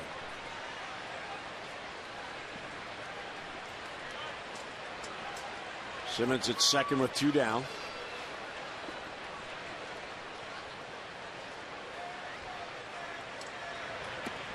Doesn't chase, ball 3. Markakis last night, 5 plate appearances, saw 30 pitches. Well, you get any young hitter, they would have just chased that pitch. No doubt about it. It was a good splitter just out of the zone. But you're pitching to a guy that's got over 5,500 lifetime major league bats. And the 3-2, and he popped them up. Shallow center. Who's it going to be? Flaherty calls. And Ryan's got it for the out. And the inning ends. A walk and a man left on Mazda do-ups as we head to the bottom of the 4th. Jimmy Paredes, Adam Jones, Chris Davis.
In the ER.com. Well, last night, 77 combined official at bats. There were 7 hits with speeds off the bat of over 90 miles an hour in 11 innings. Tonight, in 3 innings, 7 hits over 90 miles an hour in this game. Yep. Well, that's what changing speeds will do, and that's what Alex Wood did so well. And what are hitters trying to do? Time your stuff, and when you can change speeds in and out of the middle of the plate, it's harder to hit the ball hard. I remember when I was on the DL, of course, Matt Wieters didn't have a problem in the 11th. At the second pitch, he saw right center, and the Orioles walk off. But when I was, I think, hurt maybe 3rd or 4th year of my career, watching David Nally pitch one day, and he kept the ball out of the middle of the plate, won 20 games 4 times. And I go, gee, they don't hit the ball very hard. And then, of course, your defenders, and the Orioles have the best defenders, arguably, in baseball, they close the holes. When they hit them hard, don't have time to do it, or they go out of the park. Paredes was right on that one, but out in front. Like that. Second to last row in that section there in right field. Okay, now you get 0-2, and I don't think you'll see a strike, because Teheran doesn't have to throw one.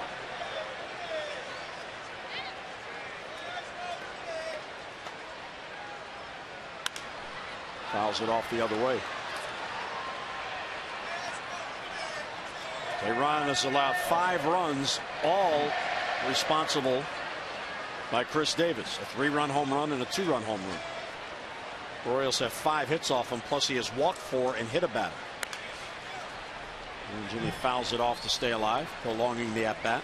Well, he's been wild, tight strike zone, and the Orioles have made him work. And been pretty selective. And when they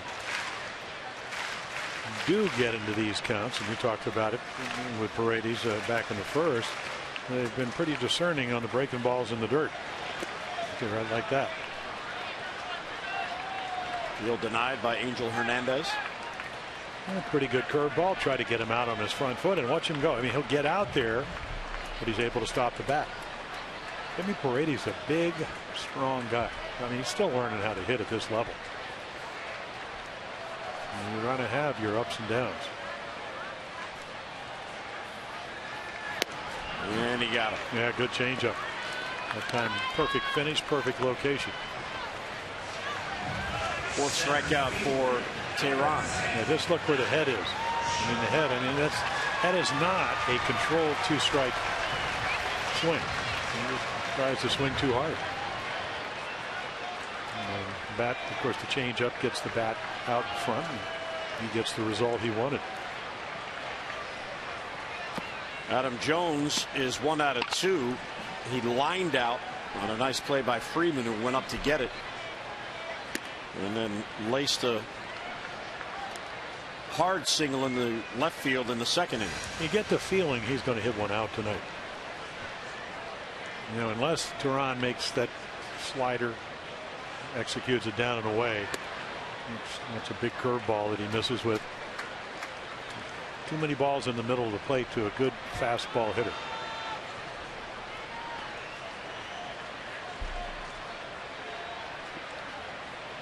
Hot muggy night here at the ballpark.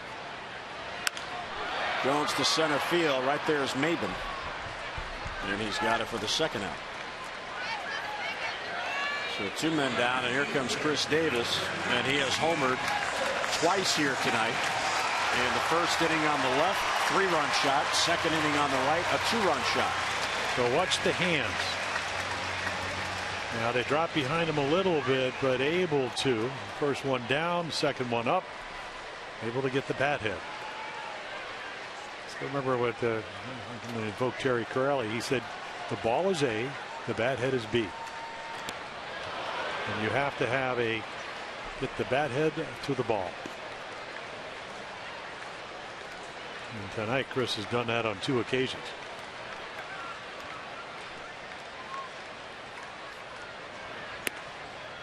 1-1 as he takes outside.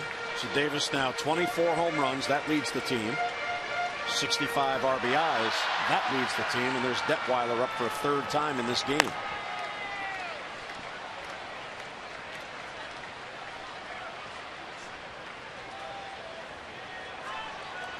Tehran began his wind and then stopped.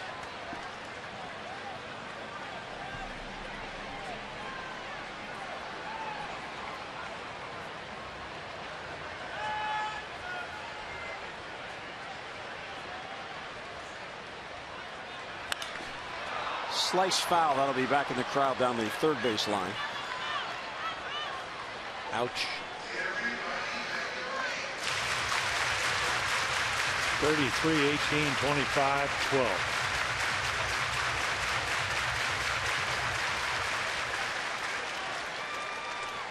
Tehran is out of Colombia in his 5th season with the Braves. One rode in on Chris, but he still fouled it off. So Tehran has not enjoyed pitching in these interleague games against the AL East. He lost to Boston, had a no decision against Toronto, and his ERA combined in those 2 starts 8.74. Tonight he's allowed 5 runs on 5 hits to the Orioles as Davis hits against the shift.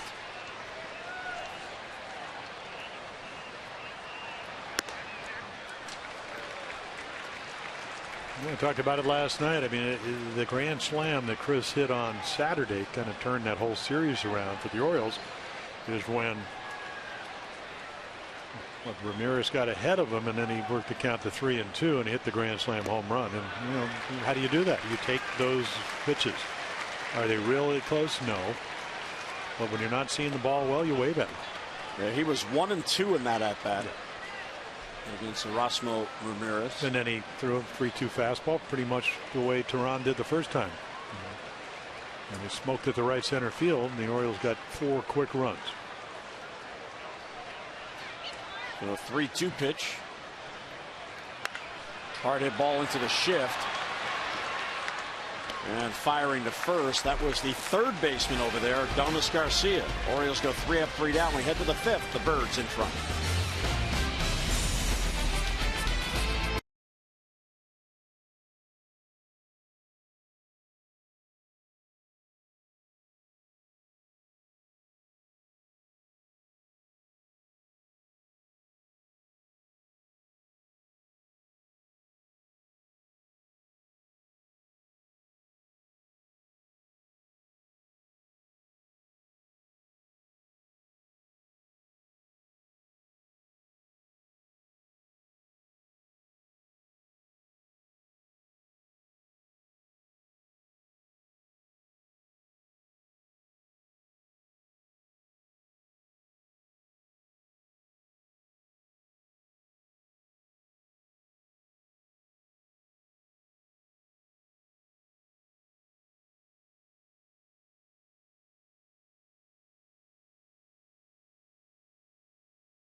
Donna's here, strike opposed, home runs flying out of here. Ball off the top of the wall, change from a triple to a home run. Freddie Freeman and then Chris Davis show. 3-run home run puts the Orioles ahead 3-2. And then a 2-run shot, both to right field, gives the Orioles the 5-2 lead. 15 minutes could save you 15% more on car insurance. Visit geico.com for a free rate quote. So Baldo goes to work here in the 5th. Cameron Maben, Freddie Freeman, Adonis Garcia. Important inning for Ubaldo. Needs this 5th to qualify for a win. There it is. So, you know, you got to go 5 as a starter. You got to figure out how to do it.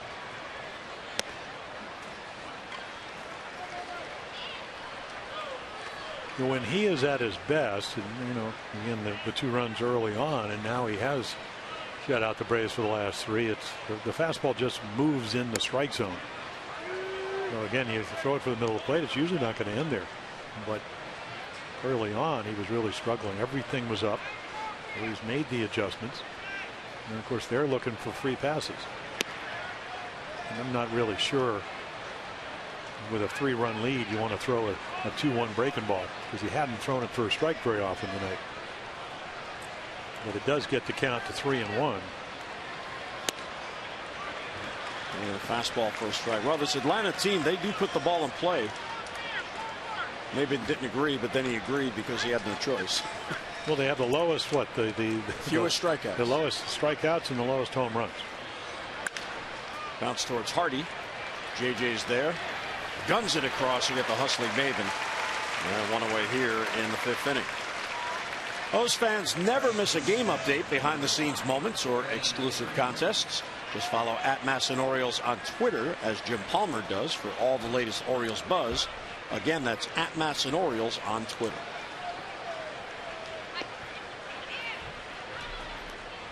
So Ubaldo, since the 1st inning, has allowed 2 base runners. Both times walks to Simmons, the number 9 batter. Broken bat pop up to Ubaldo. And he's got it. So Freeman sawed off. And 2 men down. Hey, don't forget, tomorrow, Brad Brock will be signing autographs and meeting fans from 11 a.m. until noon. He'll be at the official Orioles team store in the York Galleria. Don't miss your chance to meet Brad and browse all the latest official Orioles gear. That is tomorrow, 11 a.m. until noon, at the official Orioles team store in the York Galleria. For more information and the complete calendar of Orioles community events, visit OriolesReach.com. There's last night's winner, his 4th of the year. Ground ball to Hardy. JJ with the backhand, the turn, the throw. He got him. So Ubaldo has his second 3-up, 3-down inning, and he is qualified for the win. Mid-5th at Camden Yards, 5-2 Oaks.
Minute 1 and 4, a couple of home runs, a 3-run home run by Chris Davis, and then a 2-run shot. So struggled with his command.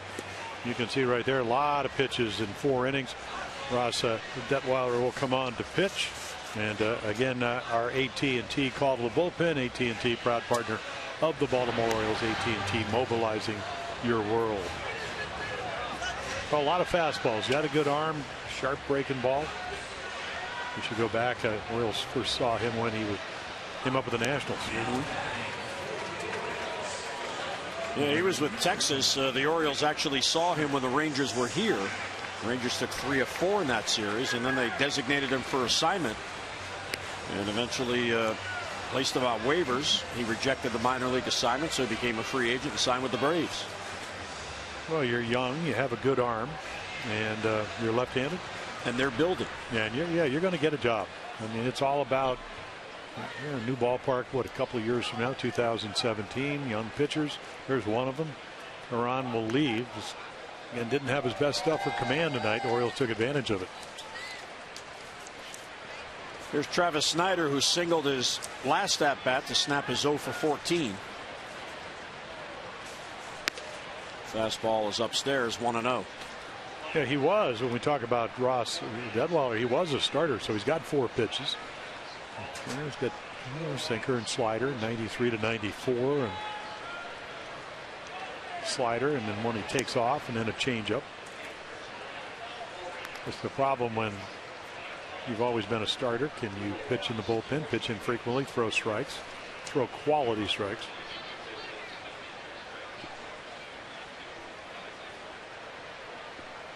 So 2-0 on Snyder. Hardy and Parmalee will follow. And there's a strike on the inside corner.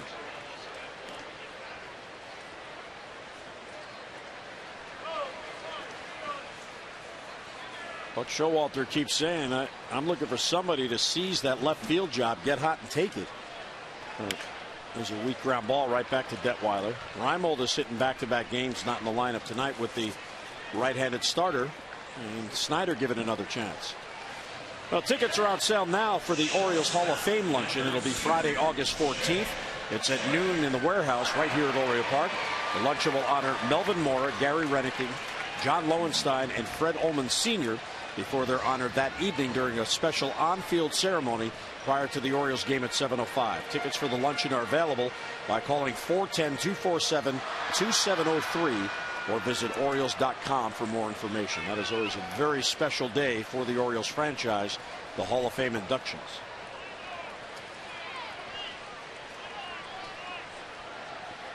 Yeah, Nolan Reimold, as you mentioned, reaching base 7 of the last 9 times at the plate. He's 5 for his last 7, and he is 6 for 18 since the break.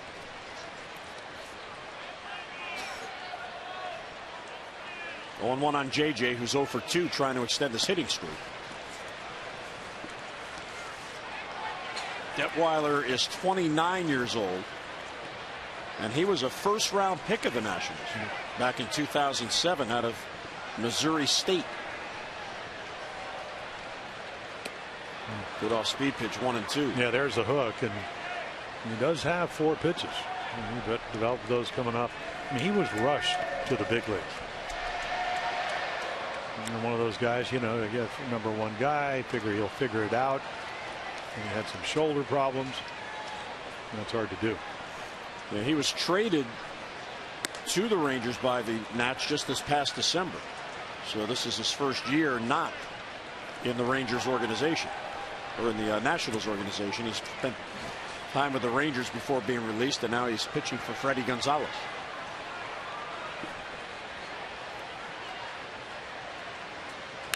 Ground ball towards the middle, and that will get on through for a base hit. And JJ's hitting 11 straight.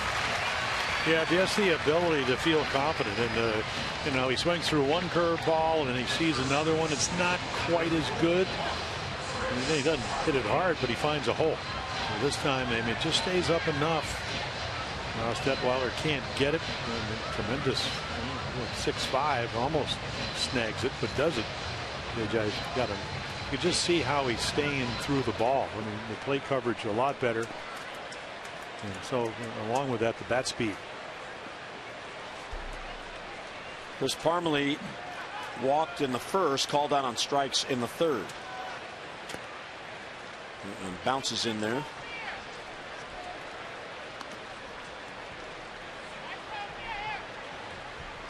The Orioles really hoping Parmelee turns it around at the plate, because at first base defensively he is a gem. Yeah, he can really pick it at first base. And he can play the outfield. Weak ground ball towards first. Freeman will have 1 play, and that's Parmelee who stops. Tag applied for the out. Going to second is Hardy, 2 men down. And the other thing he does, you know, you see more right-handers than left-handers, that because Chris Davis, as you go down the stretch, needing to win games, Chris Davis can play right field. And all of a sudden, you know, he can step in and he can help you if he hits. And that's been the big problem. Former #1 draft choice for the Twins. He can help you defensively and offensively, but the offense has been a little bit of a struggle. Well, and you know, there's been so much focus, and I understand why. The trade deadline is Friday, on players that the Orioles may go out and acquire. But let's not forget, Steve Pearce will be back eventually. He's eligible to come back the second day of the West Coast road trip, which is next Tuesday. When Steve comes back, somebody has to go. And so that's one roster move that is pending that the Orioles know they have to make. Caleb Joseph now with a runner at second base and 2 down. And a strike on the corner. Yeah, Caleb, you know, nice job. I mean, last year in his rookie season, ERA was right around 3 runs a game. Orioles win 96 games. This year, maybe the batting average not where he wants, but higher than last year, and he's hitting .341 with runners in scoring position. Chance to add another run here. Fouls it back. And the other challenge for Dan Duquette is how few players have options. Well, that's been a challenge all year long. I mean, Parmelee gets called up because he's got an opt-out. Reimold the same. David Lowe doesn't have any options. The Orioles have the position players. Stope has an option. Unlikely he's going anywhere. Flaherty has an option. He's your backup shortstop, and he's been playing quite a bit. And Caleb has an option, but he's the other catcher. So you have 3 optionable position players that you, in all likelihood, would not option or even consider. And the bullpen all 7 relievers, all without options. They've been roster stressed all year long. That's a term. I mean, it's, the Hall of Famer just coined one. Well, folks. I don't know about that, but 0-2 on Caleb. That was, in fact, it came up after last night's game because the Orioles went 11 innings and used 4 relievers. Buck was asked, well, might you have to make a move for reliever? He said, well, how are we going to do that? You can't send anybody down. No flexibility on the roster, and it's because they have good players that simply have enough service time. And then, of course, Kevin Gausman, who pitches so well, they want to keep him. I mean, back-to-back starts now at this level. Yeah, good. I mean, those are just the, it's pretty good curveball. You see a couple last year. Caleb probably would have swung over. This year, he waits a little bit longer. You know, we've seen him when he's hitting well. I mean, yeah, he can hit home runs, but he can also use the middle of the field.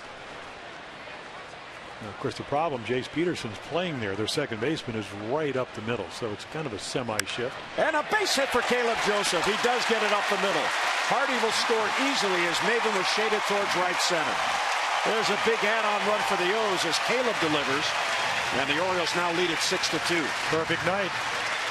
Couple of walks, even though it took a couple of times going down at first, and then 341 gets better.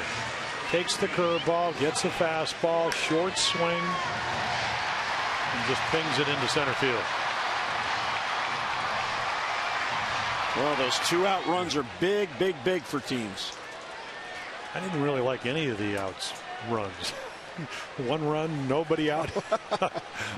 But you're right. No, I mean if it's your team. No, getting I understand that. See, no. you always think like a pitcher. Right, of course I do. I caught you today after you almost ran me over in the parking lot, looking up in the sky to see which way the flags were blowing. The old habit. Check that out at about 8 o'clock this morning. Ryan Flaherty is over 2. He has grounded out twice. Well, Caleb Joseph was talking. He said, yeah, yesterday, Chris, it was typical Baltimore, 91, 92, high humidity. He says, I like those indoor ballparks. And I said, is that because of the 72 degrees or the fact you just hit a home run in one? He goes, both. Just imagine catching. I mean, that's tough enough job. Well, we had last night off. No, I understand that. But what he was just talking in general. Come on, just imagine catching on a night like tonight. Game time was, what, high 80s? Matt Wieters is enjoying himself. Got to hang with the starters. Gonzalez on the left, Chen on the right. Caleb is 29. Made his major league debut last May the 7th. And that great stretch last year when he homered in 5 consecutive games, August 2nd through the 9th. The thing about Caleb that you really have to respect is how he never gave up on his dream. 639 games in the minor leagues over 7 seasons, and 4 of those years he was at Bowie. It was as if he became a resident. Right. Well, I mean, he probably paid his county taxes in Bowie, but he earned his chance here. And Flaherty goes down on strikes as Detweiler gets him. Ryan is 0 for 3, but the O's get a run on the Joseph single. We're through 5, 6-2 O's.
Number 22 prominently displayed. Nick Markakis. And there's the sculpture that has been bronzed in Legends Park. The legend that you are. Nick, really, Nick wears 22 for the Braves. 21 when he was here. Did he pick that in your honor? No. They probably said, Nick, we're giving you a 4-year deal for a lot of money. What number do you want? Well, when Mike Bordick was traded from the Orioles to the Mets, number 14 was unavailable because that was Gil Hodges' number. So he took number 17 in honor of his buddy B.J. Surhoff. Really? Yeah. Wow.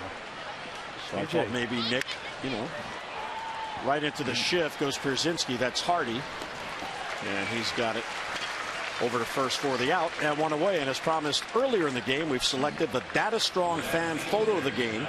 Just tweet your strongest fan photo to #OsCouchCam. And you just might see yourself in an upcoming broadcast brought to you by T-Mobile. And 4 youngsters at a game during batting practice.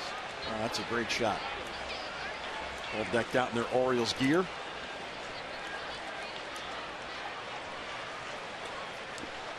Okay, Ubaldo Jimenez is talk about an adjustment. In first inning, double or single to Nick. Got Maben out, home run. Got an out, base hit, hit a batter. And you would never know it. Totally different guy. And meanwhile, that's what pitching's all about. The Orioles have come up with 6 runs. 5 on home runs. Of course, that's their game. To give you an idea of the contrast of these two teams, the way they're built. Weak swing there by Gomes. The Orioles have now homered in 68 of their games. The Braves for the season have hit 61 home runs. Orioles now have 123. So the Orioles have homered in more games than the Braves have total home runs on the year. Well, when they traded Jason Hayward and Justin Upton, Hayward going to the Cardinals and Upton going to San Diego. That was a fair ball. Machado deep on the grass, throws and got him. Well, again, if you're an Oriole fan or if you're a baseball fan in general, you just want one of these plays every night because not everybody makes it. And he makes it look, and it's not simple, folks. The longest throw in baseball for a third baseman, shortstop agility, shortstop arm. And again, get the feet set, let it go. I mean, this is it. It's not a routine play, but he makes it look that way. And again, the timing. Knows he doesn't have to hurry, and he doesn't. And why is that? Because he's Manny Machado. Orioles have gone 10 consecutive games without an error, and they've committed just 1 error in the last 17 games. That was a throw by Adam Jones trying to get a runner at the plate. So the best defensive team in the league, just 39 errors, the fewest in all of baseball. 1-0 on Jace Peterson. Popped up foul wide of third. Manny will run out of room and will watch it sail into the crowd. I mean, balls that are potential doubles are just nothing but an out. 5-3.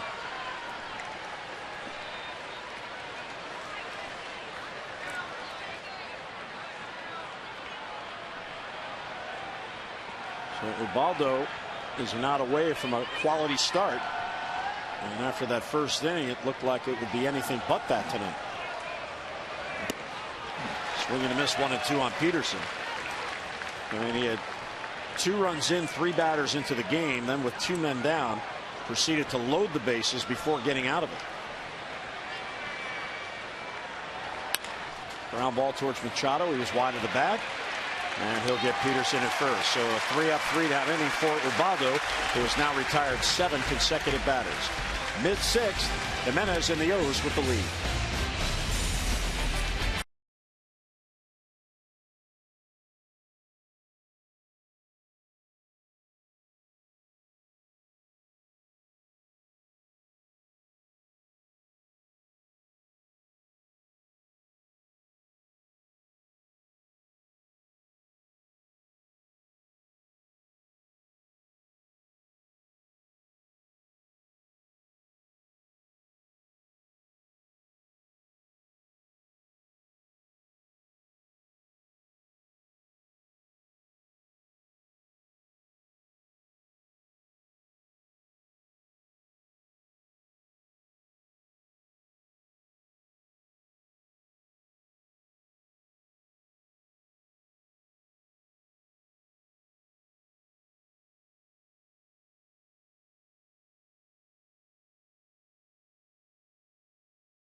takes the mound in the finale against the Braves. Manny Banuelos has been placed on the DL. He was scheduled to start, so the Braves starter is to be determined. Our coverage on Masson begins at 6:30 with those extra presented by Southwest, and then game coverage at 7 o'clock. We've got all the access you need right here on Masson. Young lady dancing between innings here. That was what ABBA, I think we were hearing on the loudspeaker. I'm actually proud of myself that I knew that. Oh, yeah. Dancing Girls, by ABBA? Dancing Queen, I think it was, right? I think. Well, that was close. Somebody moving around, gyrating. Detweiler allowed a run in the 5th, stays on for the 6th. Machado, Paredes, and Jones top of the lineup for the Birds. Upstairs, 1-1 the count on Manny, who is 1 out of 3. He snapped his 0 for 13 with a first inning single.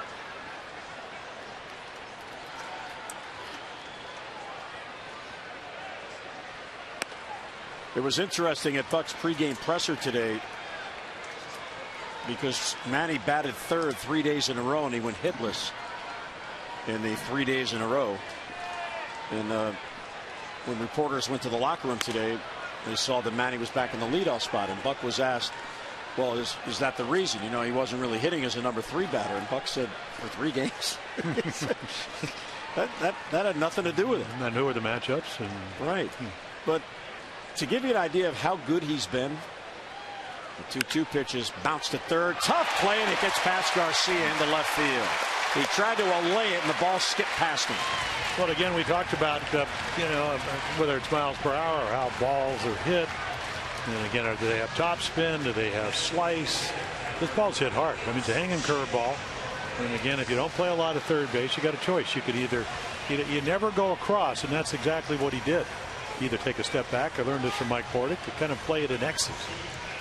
So again, they may give him an error, but I mean, that ball hit real hard. Manny makes that play, and the ordinary third basemen, they don't. When you let the hot play you, bad things happen. And here's Paredes batting right-handed. But just to finish the thought about Manny, he batted third on Saturday, Sunday, and Monday, and he went 0 for 13. It's the first time he had gone hitless in consecutive games since late May. Now think about how many games there were from all of June, all of July. Well, he hit 385 in the month of June. I mean, that is just tremendous consistency there. Well, he's healthy. I think not only physically but mentally. I mean, because it turned 23 in the interim. More at bats, more experience. And he's got his buddy back. Jonathan Scope is here, his best friend, and they spend a lot of time together. They keep each other loose.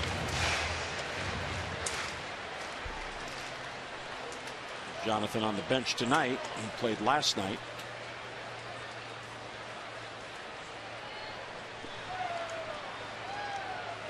You know, the thing about Scope that was missing when he wasn't here, Jonathan gets on Manny. They're so close. They tease each other and they keep each other loose, and it's a really good thing for both of them. Of course, they have their little rivalry in the field. When somebody makes a good play, they look at each other and they grade each other. 2-1 on Paredes. Yeah, Ross Detweiler won, and he won 10-8 for the Nats. All kinds of hip injuries, shoulder injuries, back injuries.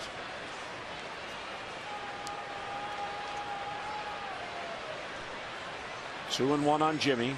He was 0 for 2 with a walk, and that one knocked down by Detweiler, and Paredes is going to have a base hit. Ricocheted off his shin and rolled all the way to the foul line. Yeah, when you're pitching from 60 feet 6 inches and you're tall, and at 6'5"-ish. The ball, I mean, you just can't get your glove down. And that ball hit real hard. The ball that Machado hit hard on a breaking ball, and this is just a fastball out over the plate. And Jimmy Paredes did exactly what you want, and a lot of times it's adrenaline. I mean, you don't even know where it hit you. You got him right in that left shin, and then because it hit the bone, Karen.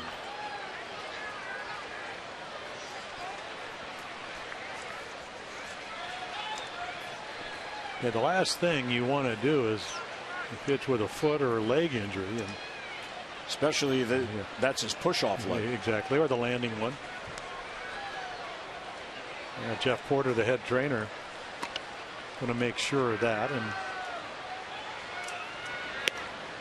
just don't want anybody to change their windup, because that's how you hurt your shoulder. Dizzy Dean, Jim Lomborg, the Bird, Mark Fidrich. Yeah. So one warm-up pitch to test it. He's okay. McCarahan, Andrew, getting loose. Did not pitch last night, but got up a couple of times. So Machado reaches on the error. Paredes on the base hit. And here's Adam Jones, 2 on with none out.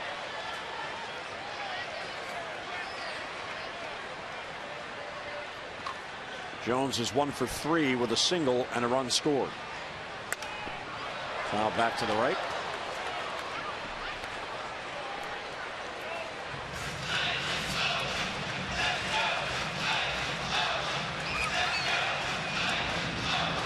Jones is 4 for 12 against Detweiler with a home run. And so the Orioles see the Nats every year in the interleague, so some head-to-heads against this pitcher. There's a bouncer and a base hit down the line. It just stayed fair. Machado will score, being held at third as Paredes, and Adam Jones has a bouncing double down the line.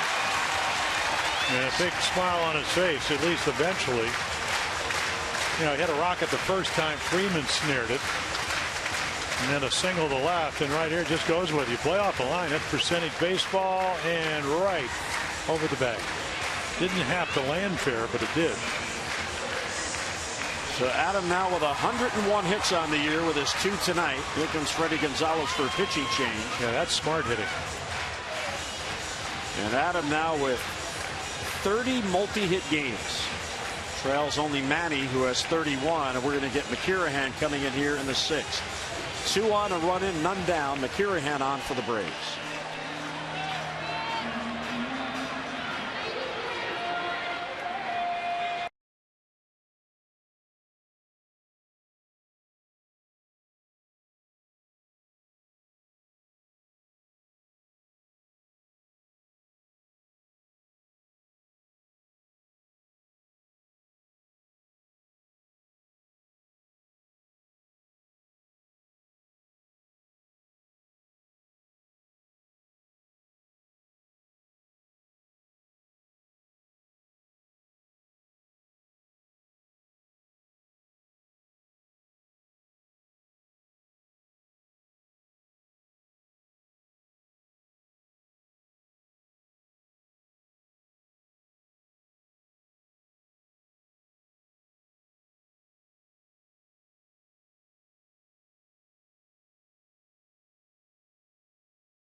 Alexis of Towson, and it's off the bat of Chris Davis. Yeah, one of the 2 home runs, 3-run shot, 2-run shot tonight. And that gave the Orioles a 3-2 lead in the first. Drive of the game brought to you by Lexus of Towson, the area's #1 volume Lexus dealer, 5 years running. See why at lexusoftowson.com. Well, Andrew McCarahan, good arm. Fastball slider pitcher, 93, 94. Got a little bit of cutter that will go in there. Actually, he was selected by Miami from Chicago in the Rule 5 draft, and then Atlanta picked him up on waivers. Some kind of illegal substance abuse, so he missed 80 games with back and power arm. With the infield in, Davis hits it to second, and Peterson gets him at first. So There's the first out of the inning. Braves down 6-2, trying to cut off another run, and they do. There's Detweiler on the bench, 1 inning plus. Has allowed a couple of runs. The run this inning is unearned, but 4 hits. He faced 8 batters and 4 got hits.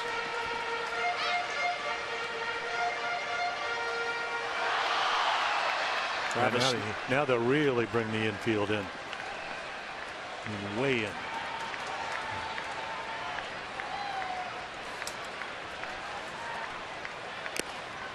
Swings through it 0-1.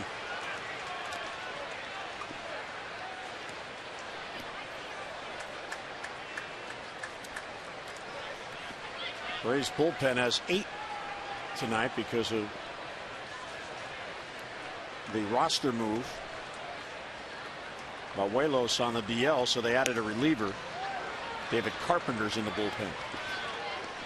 Yeah, Andrew McCarrahan, when I was off, I watched him pitch. I mean, he's not afraid to throw strikes. Power arm, and again, a couple of fastballs, and then a hard slider that can be tough on lefties. And he gets Snyder, who goes down on strikes and 2 away. No, it's been a tough month. And again, how do you attack him if your fastball is your best pitch and you get the 2 strikes? Just go up the ladder. Hitters will chase, and Travis Snyder does that. No different than other guys. Now, JJ extended his hitting streak to 11 straight games, singled his last at bat, and came around to score. Well, you can't be thinking about really pitching to him, can you? Well, with a lefty Parmalee on deck, I wouldn't think so, but they are. I mean, do they think they're going to pinch hit for Parmalee when you're 7-2 lead and he's a good defensive player? Now, it may work out, but boy, if he gets a base hit. You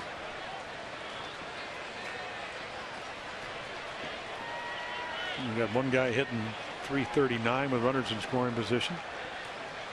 And the other guy right behind him struggling, hitting .190. 1-1 the count. The Orioles have had base runners in 5 of their 6 innings tonight. Tehran retired them 3 up, 3 down in the 4th. The only time all night the Braves starter had a 3 up, 3 down inning. Paredes and Jones out there for Hardy. And bounce foul past Bobby Dickerson. Yeah, and again, this may work out for Freddie Gonzalez. I think the only reason you wouldn't do this, at least in my mind, is that you're afraid that he, loading the bases up, maybe would have command problems, but it appears he knows where the ball is going.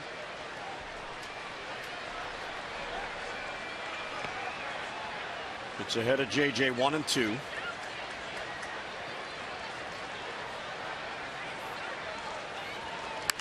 And he popped them up center of the diamond. Who's it going to be? Who's it going to be? And it is the shortstop Simmons who calls and has it for the out. O's get an unearned run, strand 2. We'll head to the 7th. 7-2 Birds.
errorless streak.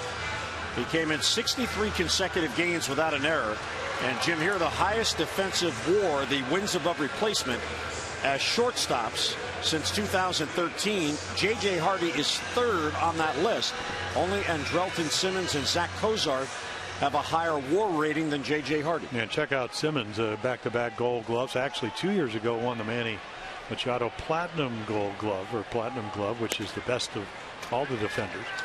Now J.J. 3 straight Gold Gloves. And you know, I remember when Dallas Green was managing, he said the 2-out shortstop. When the ball's 2 outs, balls hit a certain player, everybody runs off the field. We're seeing 2 of them tonight. But how about Simmons with a wins above replacement defensively at 11? Yeah, that's amazing. He covers a lot of ground. You know, the biggest at bat of the game, and of course you didn't know it at the time, was the bases loaded Chris Johnson at bat when he hit the first pitch to center field. Well, down on strikes goes Johnson. And that's how Ubaldo Jimenez got out of the first inning. Breathing with a home run off the top of the wall, slider, and again he couldn't hold up. J.J. Hardy has had 4 chances tonight. He's now gone 242 consecutive chances without an error. Just an amazing stretch.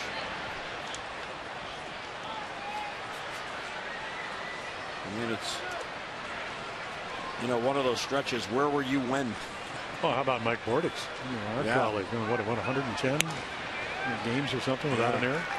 And it's really, you know, I used to watch Borty when I was broadcasting, and just as JJ, as Belanger, as Aparicio, as Cal Jr. It's the process, the preparation, how you prepare yourself for eventuality. And, you know, knowing your pitchers, knowing how they're going to pitch people, you know, the little subtle things, leaning on certain pitches, maybe leaning up the middle on fastballs down and away, and then of course the pitching staff can make you look real good by executing their pitching. Well, and even with their pregame routines, they are specific in how they go about it. Usually the real good infielders, and Hardy is a real good infielder, the same coach hits the fungos for the ground balls every single day because they want the familiarity. That one hangs for Jones, and Simmons is retired for the second out. This copyrighted telecast is presented by authority of the Orioles and may not be reproduced or retransmitted in any form, and the accounts and descriptions of this game may not be disseminated without the express written consent of the Orioles. Hey, the Hawaiian shirt. That's right. That fans are regular. It's a nice looking shirt. When Bordick was here, it was Sam Perlazzo that would always hit his fungos. Yeah, J.J. Hardy said, I think Dave Anderson was his infield instructor in Milwaukee. And he said he was instrumental in helping him, you know, just do things the right way. Markakis takes ball 1. Brian Mattis is now getting loose as Ubaldo works here in the 7th. He's now at 102 pitches, 2 outs, nobody on.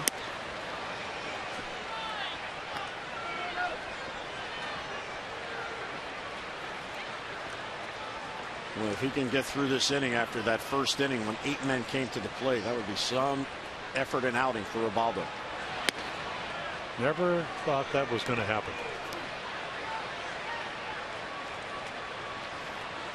Everything up, command all over the place.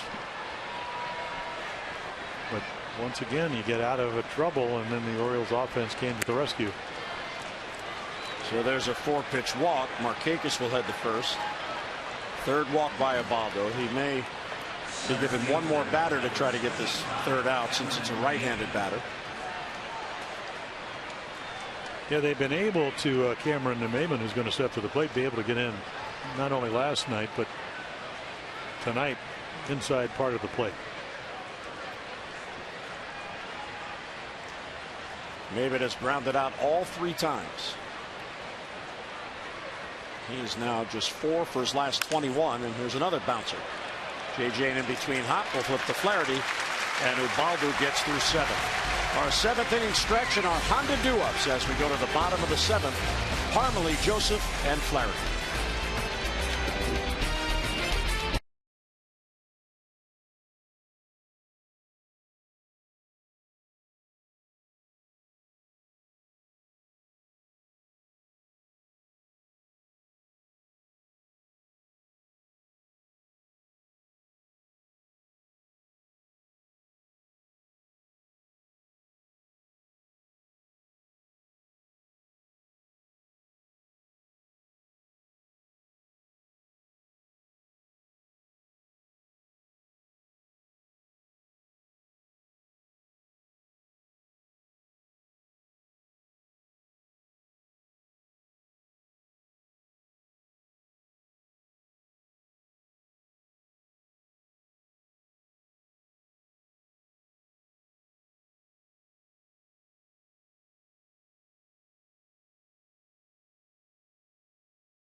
On Masson is brought to you by the Maryland Fire Chiefs and Maryland State Firemen's Associations. Email mdfirevolunteer@gmail to volunteer with your local fire rescue and EMS. And the fans on the concourse, a lot of choices. Bobo getting the handshake and a job well done. Buck just told him a joke. Bobo with the smile. So he got 7 strong innings in and a quality start. McKirahan stays on. He'll face Parmalee, Joseph, and Flaherty.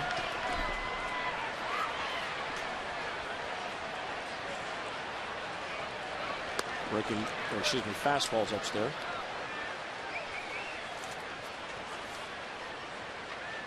Parmalee is 0 for 2. He's also drawn a walk.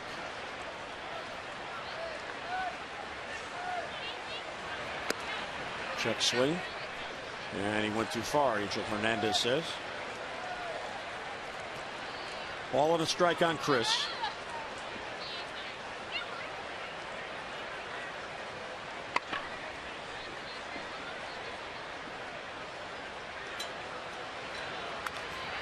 And fouled it back. Orioles with 3 in the first on the first Davis home run, a 3-run shot. 2 in the second on the second Davis home run, a 2-run shot. RBI single by Caleb in the 5th. RBI double by Adam Jones in the 6th for a 7-2 lead. And the 1-2 is right there. Fastball and a called strike. Yeah, get one pitch to hit, kind of. Belt high inside, and then when you're not hitting well, let's see Brzezinski just frame it. Ball over the course of the night might have been called a ball, but not here in the 7th inning. Second strikeout for McKirahan. Here's Caleb, who's had a perfect night. RBI single and a couple of walks. Fastball for a strike. So the Orioles hold on here. They'll have a chance for a 3-game sweep, and they'll run their winning streak to 4 in a row, which would push them above 500. They'd be 50-49.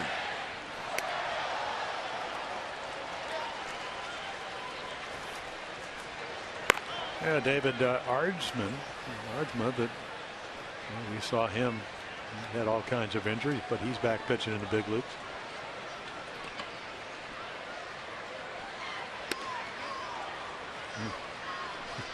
The Orioles began the night in a tie for second place with Toronto. The Blue Jays were 50-50. Orioles 49-49. The Blue Jays were trailing 3-2 in the 9th to the Phillies. Tampa Bay has a 5-1 lead. They're a half game back of the Orioles and the Blue Jays. The Yankees have an 11-5 lead in the 2nd inning in Texas. I guess the ball's flying tonight. 11-5 in the bottom of the 2nd.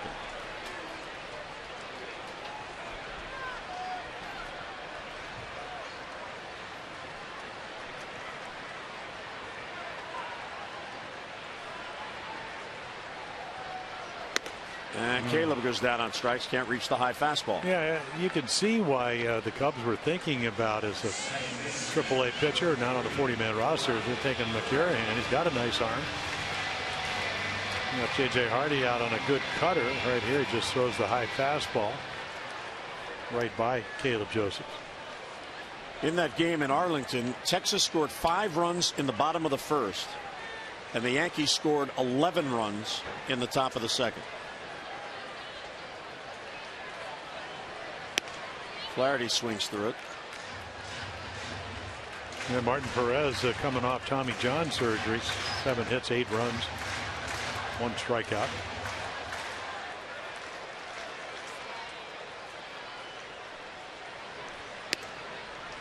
And they scored 11 runs, the Yankees did, without a home run. Yeah, Perez started. Wandy Rodriguez, who really, when Texas came in, pitched that really good game as a starter. A bunch of curveballs. Rangers winning 3 out of 4. Flaherty fights it off. He stays alive at 0-2.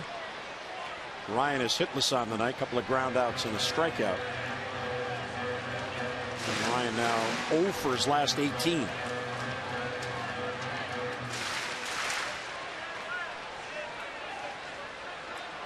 And 2 outs and none on and a couple of strikeouts and 0-2 on Flaherty. Line to left field and hangs up there for Gomes. And he puts it away for the out. So the Orioles go 3 up and 3 down. McCurahan has retired all 6. We'll head to the 8th. Mattis coming on for the O's.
The biggest free agent contract ever in the Orioles.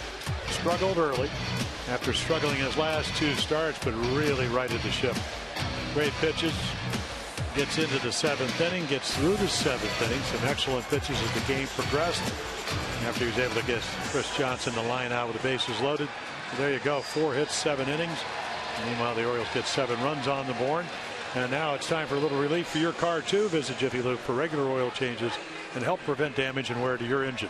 Jiffy Lube. Drive in today. Brian Mattis, you talked about it, Jim. Last night in a game the Orioles would win in 11 innings, 2-1. Came in and struck out Freddie Freeman to get the Orioles out of trouble. Again, a very good number. Dominates left-handed hitters. And become one of those specialists. Again, left-handers only hitting 140. Righties hitting 283. This ball's ripped towards the corner. That is a foul ball off the bat of Freddie Freeman. Yeah, Freddie Freeman missed 30 games with the kind of just strained a tendon. Said he still had a little bit of swelling in it, but tonight a little different hitter. Of course, his rehab after missing 5 weeks, 30 games was 4 at bats in the minors. So he rushed back because he wanted to, and it looks like he's swinging the bat better tonight. 2-run home run back in the first. Skied the left field way up there for Snyder. And he's got it for the out and 1 away. So Ubaldo Jimenez with a 7-inning outing tonight.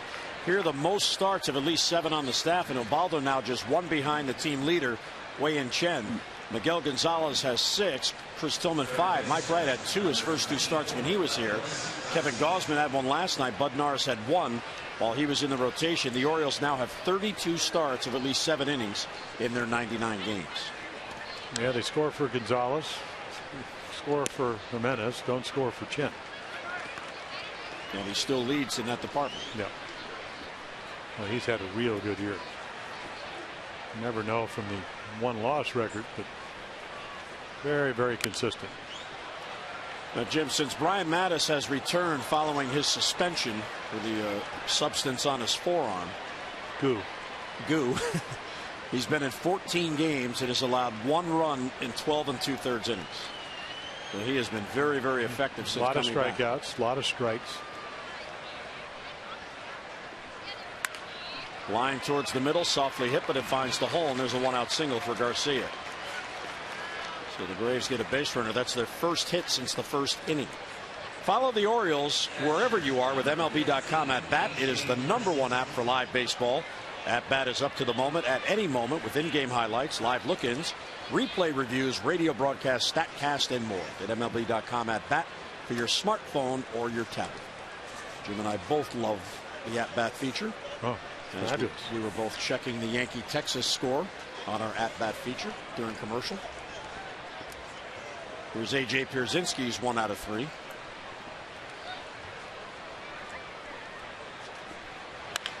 High fly ball to right. That chases Chris Davis. Back he goes and reaches up and makes the catch. And he fires back to first, trying for a double play. And hustling back is Garcia. Well, I'll tell you what, have a night. Now, maybe a premature jump because he had to go such a long way. Hard to really know where the wall is. A couple of home runs. Now, it's going to be extra bases, but right to the ball. Took one look to see where the fence was, and then runs it down a little short of the fence on the warning track, and then has the presence of mind to heave it back to first.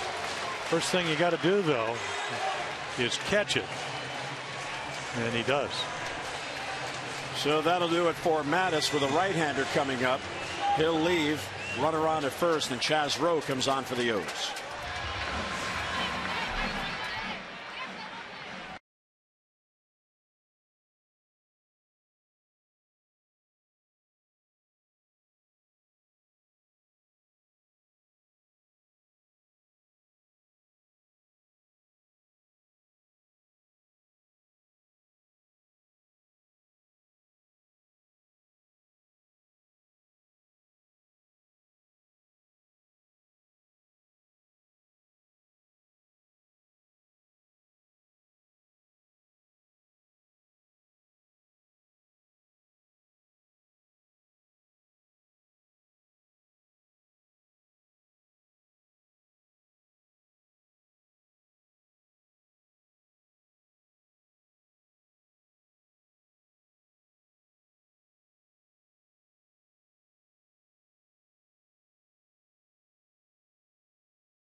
Nice night. It's a long run.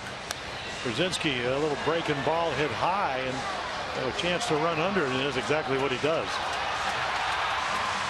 I would put it in the category of gazelle-like. And Chaz Rowe comes on. He's really been an important part of the Orioles bullpen this year. Picked up late last year from the Yankees.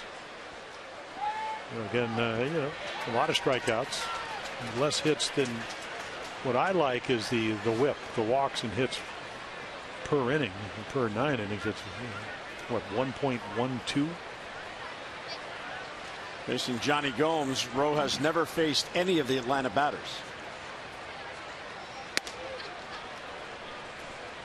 One 1-0 on the good fastball in tight.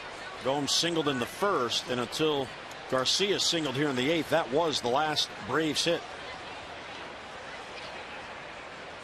They had 3 walks and a hit batter following that base hit in the first. Ubaldo really shut them down.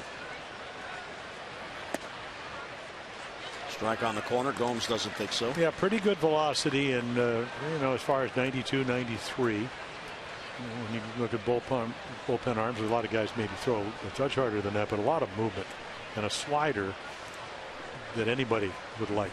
I mean, when he gets on top of it, and again, he's like 6'5". The tilt is incredible. Broken bat fly ball to left. Charging in is Snyder. Makes a sliding try, and he can't get to it. Trying to go to third is Garcia, and he makes it. Yeah, not particularly good base running, because if you get thrown out, and if Snyder makes a good throw, he's not a gifted guy when it comes to throwing. Yeah, so one of those plays, I think J.J. Hardy might have been able to catch this ball, but he took one look and he defers to Travis Snyder, can't get to it, and then the snap throw a little bit offline. Would have been a tough play, because you have to tag the runner once the ball drops, so he gets to it very quickly. And watch him follow the ball once it comes up in the air. Watch the eyes never really leave it, and then snap throw a little bit off mark. Well, the broken bat slowed it down and able to doink it in there. Yeah, the scoreboard at 7-2. Usually you'll see David Lowe in for defense at this juncture of the game. Maybe the scoreboard has something to do with that. Buck is on the top step of the dugout. And he's asking for. He's asking for some type of review, and the umpires don't know exactly what he wants them to look at. So Angel Hernandez and I guess Barry, maybe the tag at third. Yeah, and you could look at Angel Hernandez. So they're taught, because of replay, to sustain the tag. So if Manny's glove is on his leg when the foot comes off the base, and it will at the end. Watch this hard slide right here. It comes off, and I think the glove might have left the leg. And again, you go to your replay guys, and they say nope, you don't want to contest it. So here's Jace Peterson, runners at first and third, and 2 down.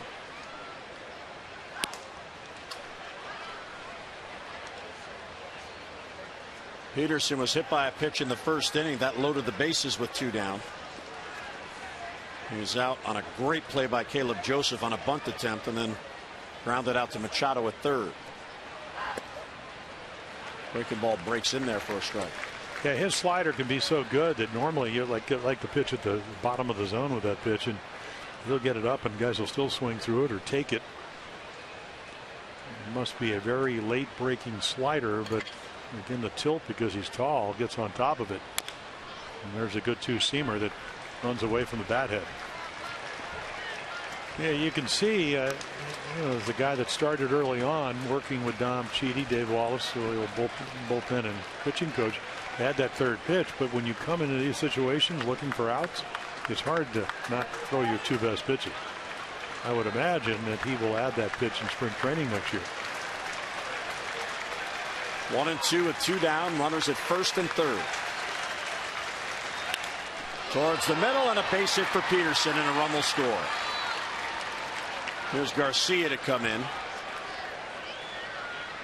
So a 2-out RBI for Atlanta, and it is 7-3. So that broken bat hit by Gomes kept the inning going, and Peterson gets a run in. Yeah, nice approach by Jace Peterson. He just gets a ball that stays up. It runs, but again, when you don't get on top of it, it stays on the same plane, and he takes advantage of it.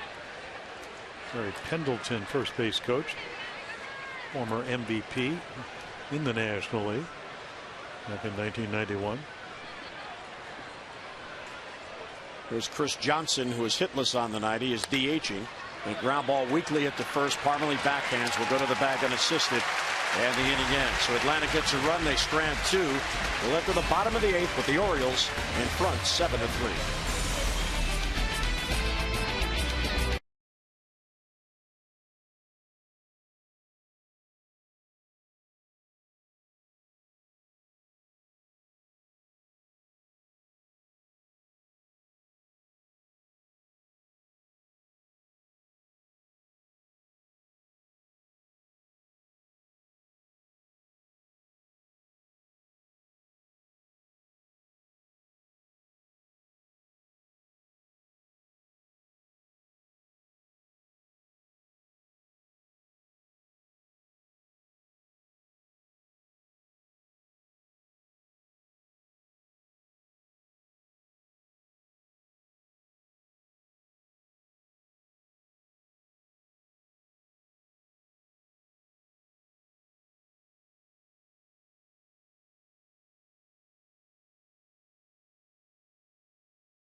of the 8th, and they'll face a new pitcher. Right-handed David Ardsma comes on for Atlanta. Yeah, always had a good arm. I mean, of course, he had shoulder surgery, elbow surgery, all kinds of different injuries. If you go back to 2009 and 10, he was the closer for Seattle. But he's overcome injuries, having a chance once again to pitch in the big leagues. Lefty's hitting with not a lot of at bats at .333, and righties at .125. You know, fastball maybe not where it used to be in the mid-90s. 92, slider, and then he's got a splitter, which he loves.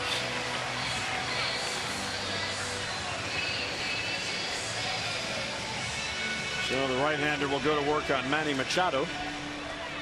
Manny will lead off, then Paredes, and then Adam Jones.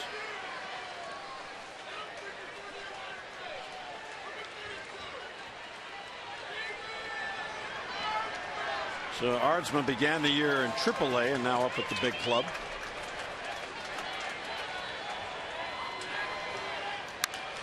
And he pops up the first pitch down the right field line. Long run for Peterson. Freeman calls him off, and the first baseman has it for the out. So 1 pitch, 1 down in the 8th. Yeah, let the big guy get it. Nice pitch by Ardsma up and in to Manny Machado. 28,592 the attendance tonight. A little bigger crowd than last night. They're very enthusiastic here watching the O's and the Braves. They're trying to wrap up the series and set up a chance for a sweep tomorrow night. With Chris Tillman on the mound, who's been pitching outstanding baseball. About as good a games as you could pitch in his last 2 starts. Yeah, normally, not always, because he had that 1-0 ball game that Orioles bullpen could not hold the lead down in Tampa.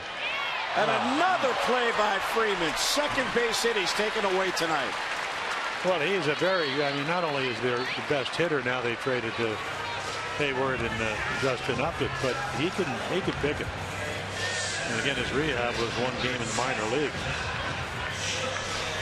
Adam Jones hit one early on, and he caught that back in the first, and there's a double taken away from Jimmy Paredes, who ends up tonight having a pretty good night. I mean, those are what you call quality at bats, even though doesn't show up on your batting average other than an over. Well, you got Jones in the first, he gets Paredes in the 8th, and here is Adam. Strike 1 on the corner. Adam with an RBI double and a single. He has scored a run. He's now hitting 4 straight games. And now has 30 multi-hit games. He pops this one up to first. It's going to be a Freddie Freeman inning. He makes all 3 putouts, and the Orioles go in order in the 8th. We'll head to the 9th at Camden Yards. The O's are 3 outs away from the win.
brought to you by Southwest Airlines. Book your low fare now at southwest.com.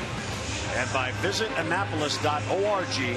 Find the Chesapeake experience at visitannapolis.org. A couple of jerseys to have. Jonathan Scope comes on in place of Ryan Flaherty defensively at second base, and in left field David Lowe comes on for Travis Snyder.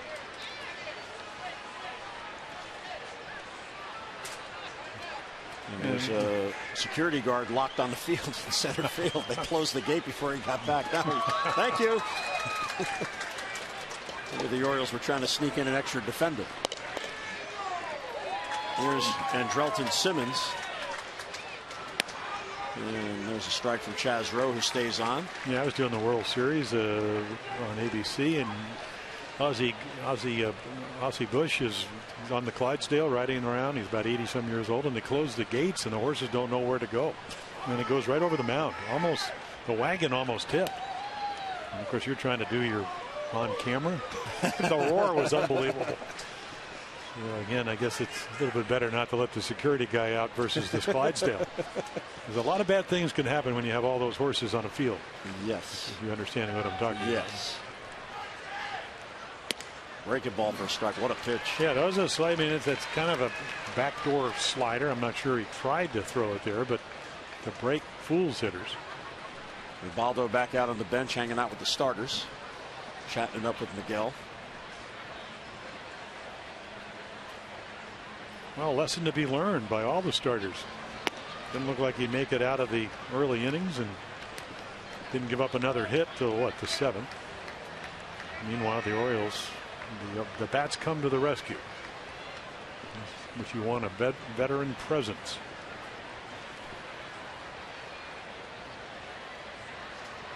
Well, the Davis 3-run home run in the bottom of the first after Freeman hit the home run in the first to give Atlanta the lead, and then the bases left stranded by Ubaldo. It's as if it gave him a second life. You know, take a deep breath. Now he had the lead. He survived the inning, didn't allow Atlanta to add on. And from there, he was terrific.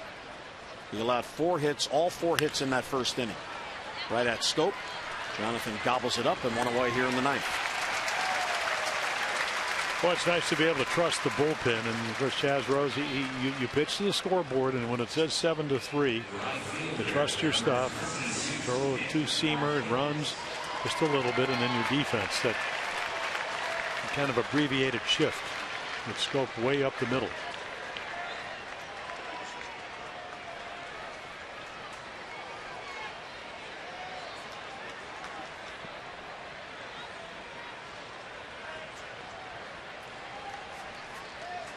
Here's Markakis for another at bat. First ball swinging past Scope. There's a base hit. Jonathan just missed it. So Markakis has another base hit. He is 2 out of 4 plus a walk. Now has 110 base hits. Yeah, it's been one of those years where he's been from about maybe 285 all the way to 301. So he came in at 288. Batting average now probably climbed up into the 290s. There's your closer. Just in case this becomes a save situation. Orioles have a 4-run lead. The tying run would have to be on deck for Zach to come in. Unless Buck just doesn't like how it's going and brings him in anyway.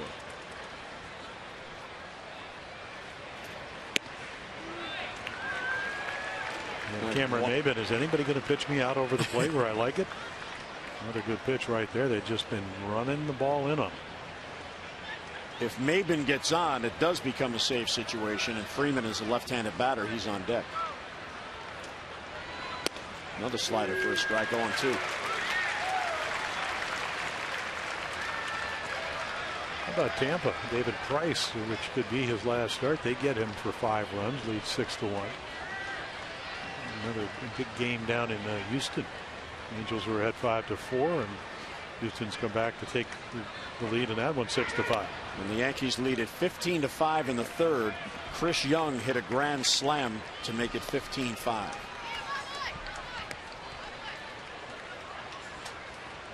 They are hitting. Oh yeah. Well, they're a good team. 1-2 on Maybin. Markakis with a lead off first. Here's a bouncer towards Scope. The second one. Hardy back to first. Safe. And they've been flying down the line to keep it alive. Yeah, he can really skedaddle. I mean, he can run.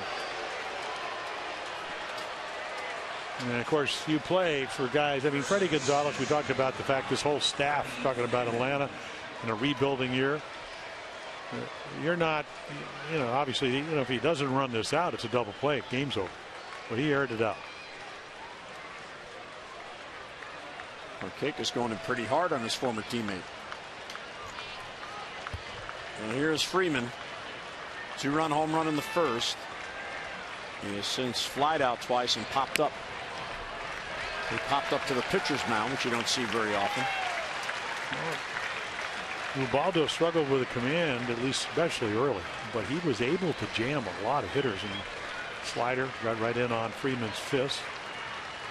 Splitter that he hit for the home run was out over the plate. There's another slider that doesn't get called.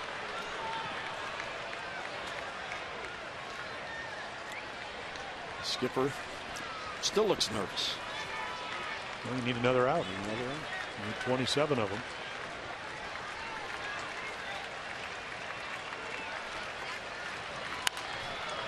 And it's 1-2 as Freeman fouls it off.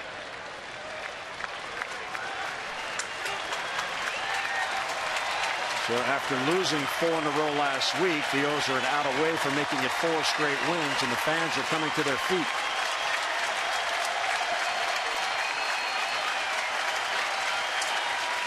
Great atmosphere here at Camden Yards.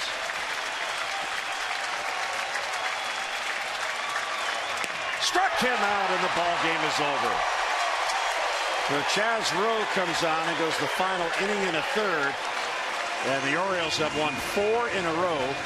Chris Davis, a 2-home run, 5 RBI game. The Birds are back above 500 at 50-49. And they are assured of the series win and now have a chance for a 3-game sweep tomorrow. Final score at Camden Yards, Orioles 7, Braves 3.